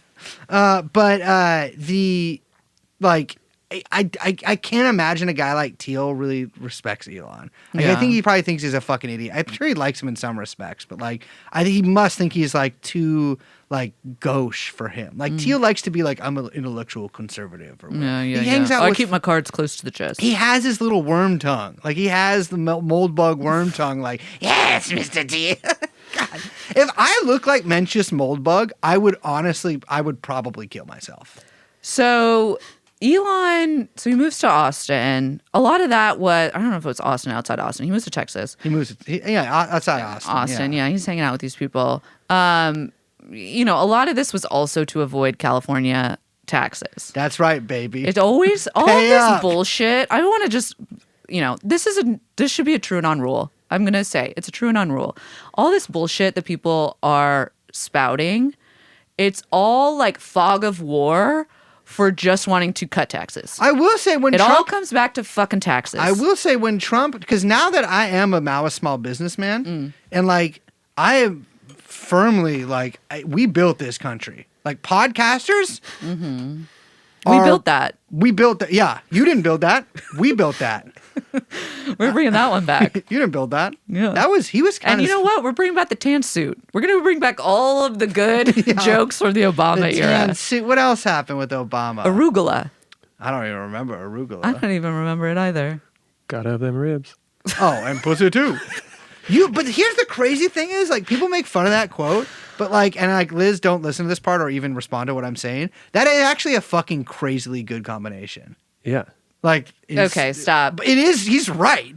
But he did Austin famously has not Austin, Texas famously has way lower taxes or Yes. no income tax. Yes. And to the point where Liz was really pushing us to move there last year. No, but he did move SpaceX, Tesla, the Boring Company. Everything got moved out of, California. He eventually moves X out of San Francisco, but this is before he acquired Twitter. This is when he really starts kind of being way more vocal about his things like population change. His whole thing is change, we need to have population collapse, as many things like that. babies as possible. And Yeah. I believe we said on this show that he had a baby compound outside of Austin. You did break that and- in our series on Elon, which was in, when was that, 2020? It's not easy to find out. Isn't it crazy? I don't know how they I make tried these to do it websites. too, and you can't just, it'll be 6 months ago, and you're Yes. that doesn't help me. Just tell me the fucking date that it was posted. we It's might crazy. have Okay, June 2021. June 20. Well, Oh, damn. But I don't know if it was. I think it was later. I think it was when we were talking about it. I don't know. Anyways, I was reporting a rumor.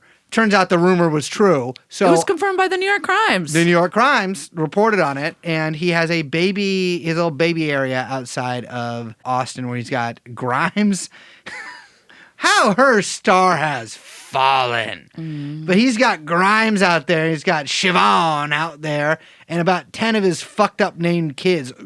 Zubio or whatever the fucking names are. Zubio? Zubio, fucking ChatGPT. He's got Nvidia.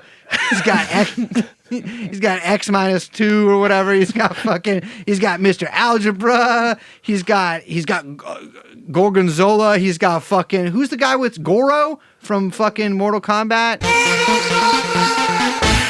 Yeah, with 4 arms. Yeah, and he's got the little, what's the little squiggly symbol?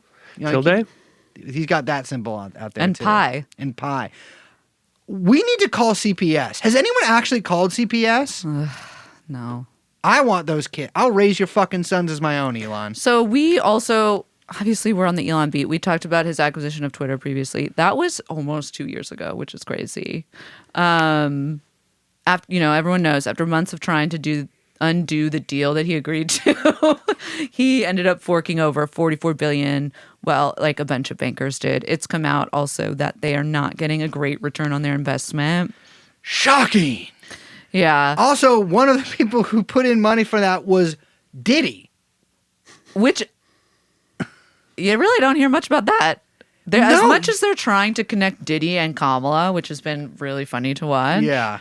You don't hear much about Elon and his connection. And you don't hear a ton about the fact that Business Insider reported like 4 years ago that Elon Musk's brother, Kimball Musk, dated one of the women from one of those apartments that Epstein kept trafficked women in Manhattan. Now, this is like, all these people talk about release the client list. We talked about this on Yes. Deaths Around the Corner Yeah. last week, but release the client list. I'm sorry. Well, there's no client list, but if there was a client list, I think your brother, Kimball Musk, might be on it.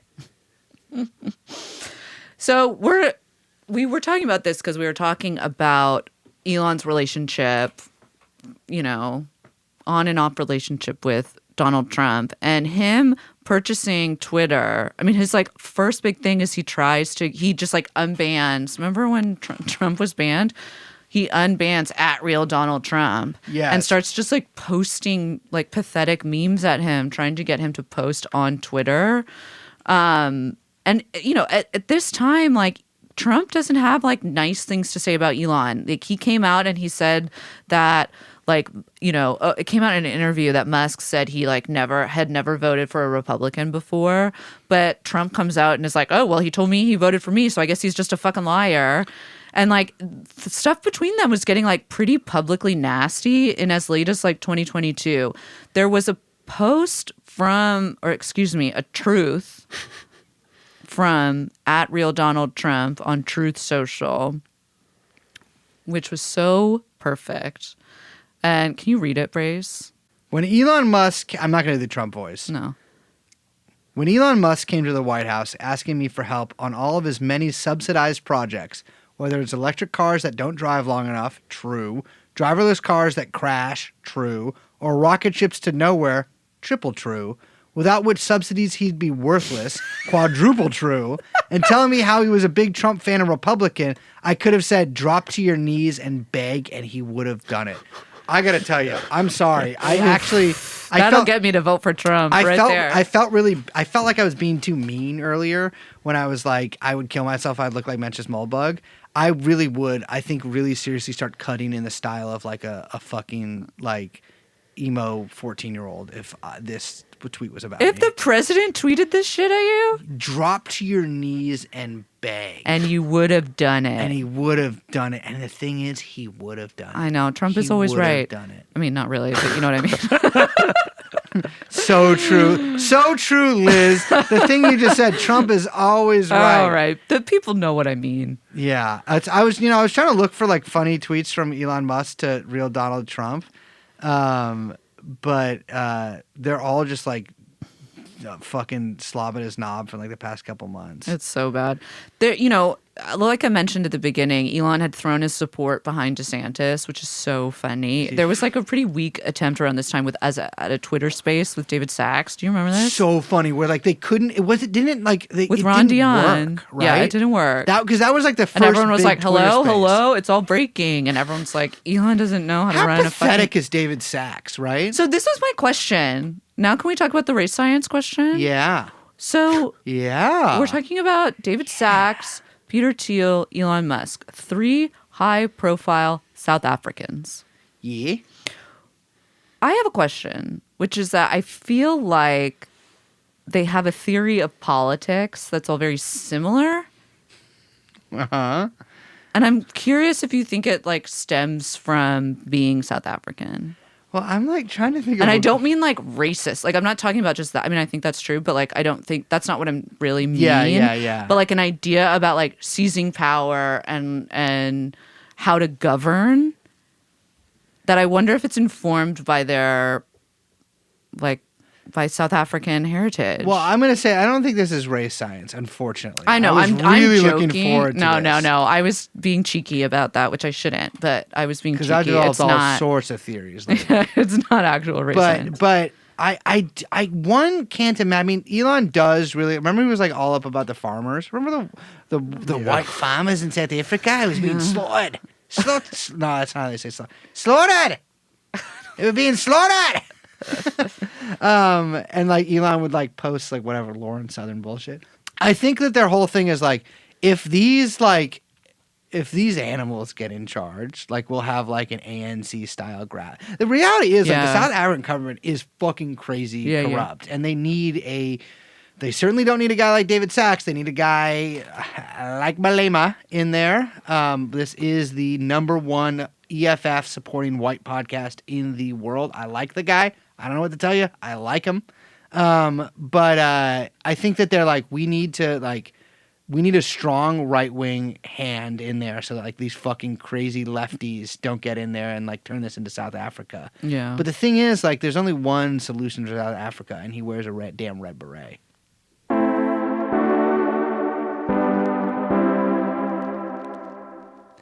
So DeSantis obviously crashes and fucking burns like a loser. What a loser DeSantis is. I know. God bless him. You know what's even the best is that like everyone has like completely washed their hands of him. Like they've been like, oh, I never supported DeSantis. Oh, yeah. Bitch, I remember all of you Ron and your Dion support of is- Ron. is fucking thigh-high Dion. white boots waddling around. Fucking, you made Joe Biden look cool. Yeah. And you know how hard that is to do? Oh my God. The other thing is Elon also really gets involved in SF politics. San Francisco, yeah. San He was Francisco. still, yeah. He pledged $100,000 to the Dump Dean PAC by Grow SF, which is run by Stephen Buss, who blocked me after he claimed I threatened him and has asked Dean Preston to disavow TrueAnon. I'm also blocked by him. He's a big blocker because he can't handle the heat. Although one day, brother, you will get burned. But I mean that in like a allegorical way. But no one gives a fuck about that guy. I mean metaphorical way. Metaphor? No, there could be an allegory in there, but I do mean it a metaphorical way. And Gary Tan, who is, by the way, you guys hear about this? Gary Tan is like 5 foot. Like he is. I like, didn't hear about he's that. Bilbo style. Is that news? I didn't know this, and I didn't want to assume it, but he is, unfortunately, Gary Tan's height is like, it's tough, and I understand where a lot of his shit is coming from too. These guys like are pathetic San Francisco tech freaks. Yeah. They are freaks. But Gary Tan runs Y Combinator. YC, and Stephen Buss is just like he's a crazy last He's name. just like one of these guys that like guys like Gary Tan keep around because like you're a loser who will never make it in business, but like you can be like one of my lieutenants or whatever. And so Elon Musk is like he hates Dean Preston, who we have no involvement with. I've never met in my life. He hates Dean Preston, who's like a San Francisco, like a socialist city councilor, basically, as a board of supervisors. And he's like, Dean Preston needs to be locked up. Like he said multiple times that we need to imprison Dean Preston. he is like pledging all this money to these gross ass people, these fucking YIMBY fucking pieces of shit, which that woof. And so he's like getting fully like he's like a red pilled like America's being taken over by socialists kind of thing. Yeah. So he launches to combat that something that only Elon could name, the America PAC.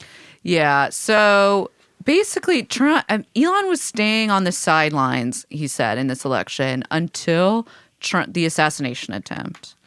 And then immediately Elon takes to X and is like, I am endorsing Donald J. Trump for president. And then later in July, he announces America PAC. This is a political action committee. He and a ton of super wealthy tech guys are backing just to support Trump's campaign. So for the first 3 months of this thing, which also he kicked off the guy who had the @America handle and just like took it from him. Yes, he did. And so it's just Elon at the @America on X. But for the first 3 months, Elon was the only donor. He was throwing in about $75 million. He told Jordan Peterson that he was going to give $45 million a month until the election. And then when people asked him about that, he was like, no, I never said that. And they're like, no, but you said that to Jordan Peterson. He's like, I didn't say that. He's This on is classic Elon He's shit. on drugs. Yes, he is. He's So a he might dope not fiend. remember. As of recording, which today is Tuesday, October 29th, he has put in just over $118 million, which is now he's now the second largest individual donor to Trump. I can't remember the top guy. I think he's a Mellon from the I think it's Timothy Mellon. But I was looking at this guy. I'm like, does this guy even know what he's donating to? Timothy Like, Mellon? He's so old. So I was like, I mean, I'm sure obviously he's a right wing guy. He's donating right wing stuff or whatever. But I'm like, at this point, like, I'm like, is somebody like, yes, we'll just click the red button right there, like donate. He's just $50 doing million. it all through the enlarged type. If through you're the text message, direct text messages. if your text, I know. Did you see there was an article? I sent that to you. It was Oh my awful. god, It was heartbreaking. We should but- tell them what we're talking about. Okay, yeah. So it's like an article basically about like people who have dementia. Being taken advantage of because they didn't understand who they were texting when they're getting all of these campaign contribution texts that are like, need to donate now or Nancy Pelosi is gonna fucking stab me in the Or like heart. Donald Trump wants you on his advisory council and or they whatever. thinking they're friends. Yeah, and it's And like some guy gave away his entire retirement, like $250,000. if you have to put the type on your phone to an enlarged font or whatever, you know what I'm saying? Like if you Yeah. have to like magnify the type in your phone, you just shouldn't be allowed to donate to campaigns. Yeah, and you should like automatically have to text stop to everyone, and so that if it's a bot, they literally cannot talk back to you. But if it's a real person, they'll be like, "Wait, don't worry, I'm not a bot." And Yeah, then yeah. you can Your phone keep- should automatically reply stop to every single text you get. as a safeguard. So he has put in a lot of money. I want to just like I said this. I know we're going long. I said this at the top, but I want to like, make a point of saying it again. Is that Elon is, and I hate saying it, an incredibly important person nationally, like to the federal government. Yep. And this sucks. There's about like $15 billion in federal contracts between Tesla and SpaceX. Elon clearly sees Trump as a money spigot. There's obviously other ideological stuff in here. I do think that Elon fancies himself a like master puppeteer of the universe. I definitely think so. Yeah. But strictly speaking about money stuff, like I think SpaceX is kind of the template where you see kind of how they can privatize sectors of the government and outsource everything to these kind of entrepreneurs. But SpaceX is also like very integral to the U.S. military, right? Yeah. And to the objectives of the U.S. military, whether we're talking about like satellites, network satellites, or the Falcon rockets, or like whatever. So it's not just that Elon is this like annoying person that we have to deal with up until this campaign, and then maybe he's going to go away. Like he is, unfortunately, until I'm not going to finish what I was about to say because I don't want to. I shouldn't say it. Listen, I get. We know what we're saying. I'm picking up what you're putting down there, sweetheart. But he is unfortunately incredibly enmeshed with the stated objectives of the government of the United States, and that is like something that we all have to like reckon and deal with, and informs why he is attempting to socially engineer or like fully engineer the outcome of this election as hard as he is. Or explain some of it, because I do think like what we talked about is that he is, fully radicalized and has the full on anti-woke mind virus. And so I do think it is a little bit different than just like ingratiating yourself to protect the purse, like, and protect the contracts. But I just want to call that out because it is a like really, really important facet of all of this. I think one of the things that is really notable about Elon as compared to somebody like, say, Tucker Carlson, right? Where there's a degree of cynicism that you understand is baked in there. Yeah. Like Tucker has, he's a bit of a chameleon. You can see like he does these pretty obvious like, TV guy manipulation tactics, whatever. But you kind of take it with like how it comes. Like it's not very surprising. It's not even very offensive because it's par for the course of like anybody at that stature, right? He's just kind of better at it. Elon, I think, genuinely believes that he is one of the major, if not the major protagonist in a civilizational struggle. Yes. And the civilizational struggle is Elon Musk and like whatever the fucking blob guy who does EAC hashtag is, which boy, what a fall off that was. I'm sure that guy's company's going to launch any day now. And then like the teeming hordes of the third world. Yeah. And the woke allies of the third world here who are anti-civilizational. And so I think he genuinely really does believe this. Like, I take Elon at face value with a lot of what he says. Yeah. Because I think he believes in what he's saying, like, in terms of, like, his political ideas and stuff. I think he's somebody who is, like, really... And it's interesting because, like, on some level, if you're somebody like him, I get that, right? Like liberalism has like basically the slow march of progress has slowed to a trickle, right? There is nothing coming from liberalism. Like there are no innovations. There's no like things are just going to get like their new thing is just we're doing green now. So like you're going to have the same thing you have now, but worse and green. Well, it's funny because the two parties agree on so much. Yeah. I think we're going to talk more about this in the next episode. This is kind of a part two of our loose, like, but we're not going to put in the titles. No, but of what these are like final election episodes, right? And we'll probably talk more at length about the Democrats in the next episode since we spent so much time on the Republicans this one. But part of the problem is that they kind of agree on so much of the objectives of the state as it's kind of looking at the big trouble in Little China. Yeah. And what seems to be by all accounts a very sluggish and possibly careening towards not great stuff, economy, global economy, American economy, etc. And that's not even getting into all the geopolitical stuff, right? Yeah. I mean, I just like, for somebody like Elon, who like views himself as this like man of, like this Randian hero. Yeah. I get why he's doing this, right? Like, I understand why he's doing this, and he's pursuing the best opportunities to like achieve this heroism that I think he really, truly does believe only he is capable of.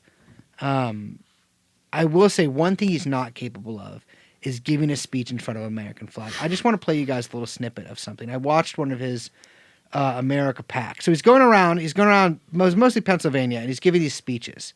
And this is part of his America PAC deal. And he's giving these speeches, he's doing these Q&As. And if this was my child, I would ask the principal to hold him back. I'm like, he is going to graduate in high school at 25 because this is unacceptable. And I think we just need to be, if, please Lord, Trump wins, and the Department of Government Efficiency happens, we're going to be very open and transparent and be very clear about this is what we're doing. Here are the issues. This is the math for what's being spent. And what and we're going to make it. We're going to make the spending lower. And if somebody's got a better idea for how to make the spending lower, tell us. But if we don't, we're going to bankrupt the country. And so we got to do something. And it's got to be some pretty big moves. The words of somebody whose mind moves so fast that his speech just cannot keep up with it. And so he's giving all of these like speeches to his like his fandom. They're doing fan cams of this fucking guy.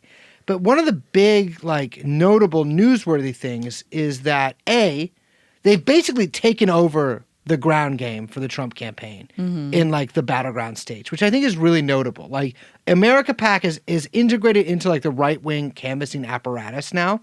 The one funny thing, and there's been a couple articles that came out about this in the past, like, day or so. So Elon's America PAC, like, canvassing thing, they had to have this. The reality is, like, with a lot of canvassers, they're hired by campaigns, and they have, like, they know what they're doing. They have a lot of very experienced people in them, and, like, obviously, people lie and stuff, but, like, they have an apparatus and, like, logistics to, like, do these things. They know what they're doing. America PAC has none of that, and so there's, like, some nervousness. Because they've essentially started this operation from scratch, which, of course, the legend of Elon is he's so expert at this. Who knows? Maybe he is. Because he's an expert at everything. He's an expert at everything. He is the Randian hero.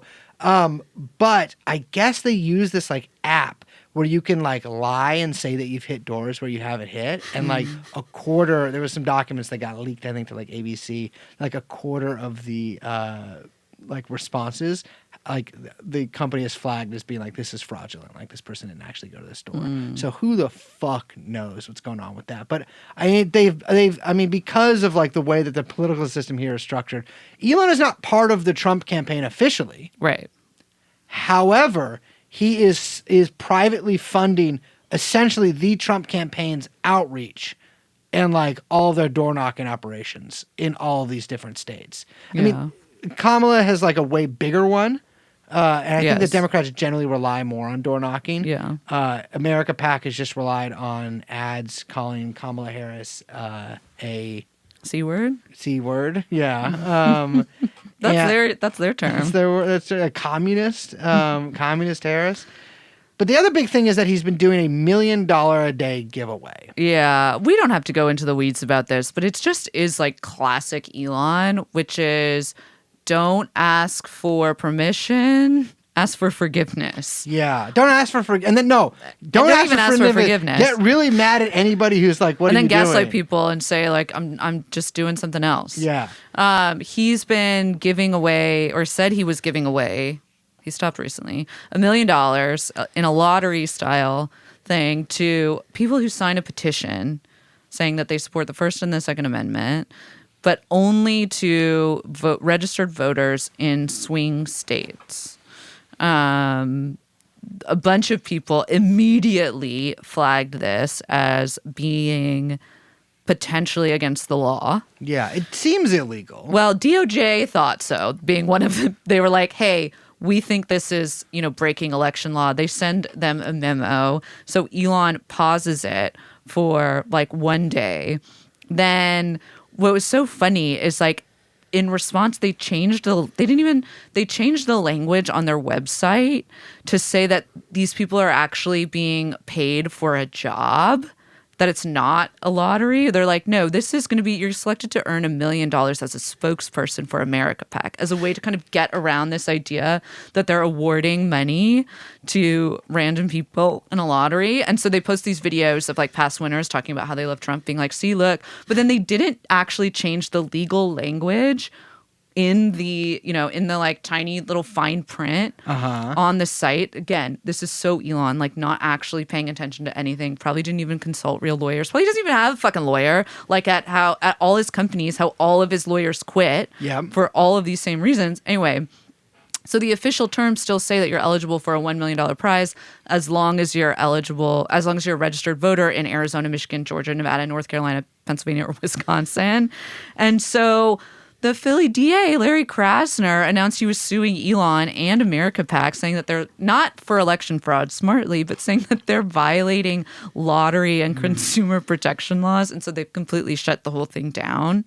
And this, I only say this because it's so fucking classic Elon.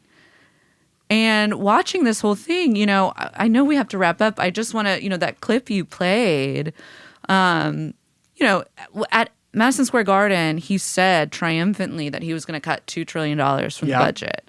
Now, usually when people say that, and I saw some people trying to defend it in this way online, usually, you're thinking of a congressional budget bill. And so that would be over 10 years. That's not what Elon's talking about. No, not at all. And it was clear from, in the question, it was like, how much are you going to cut from 6 trillion? And that they were referring to how much the federal government spent in the last fiscal year, which is just over $6 trillion. And he said 2 trillion, which is a significant amount of money. And no one has any idea where any of that is going to come from.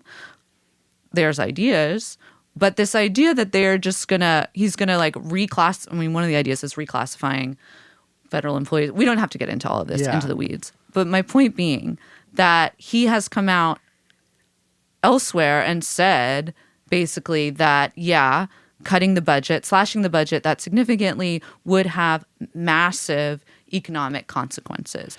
Trump tariffs would have massive inflationary consequences. He's acknowledged all of this, and he has said, but that is that's a sacrifice that we need to make in order to get the economy back on track.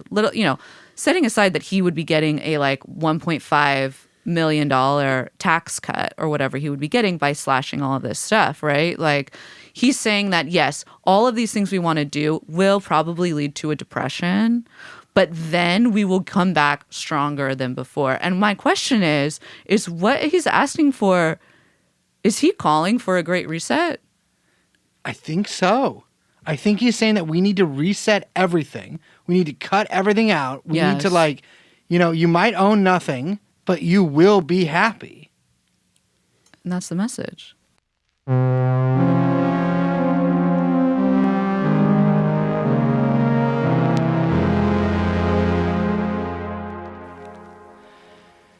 God.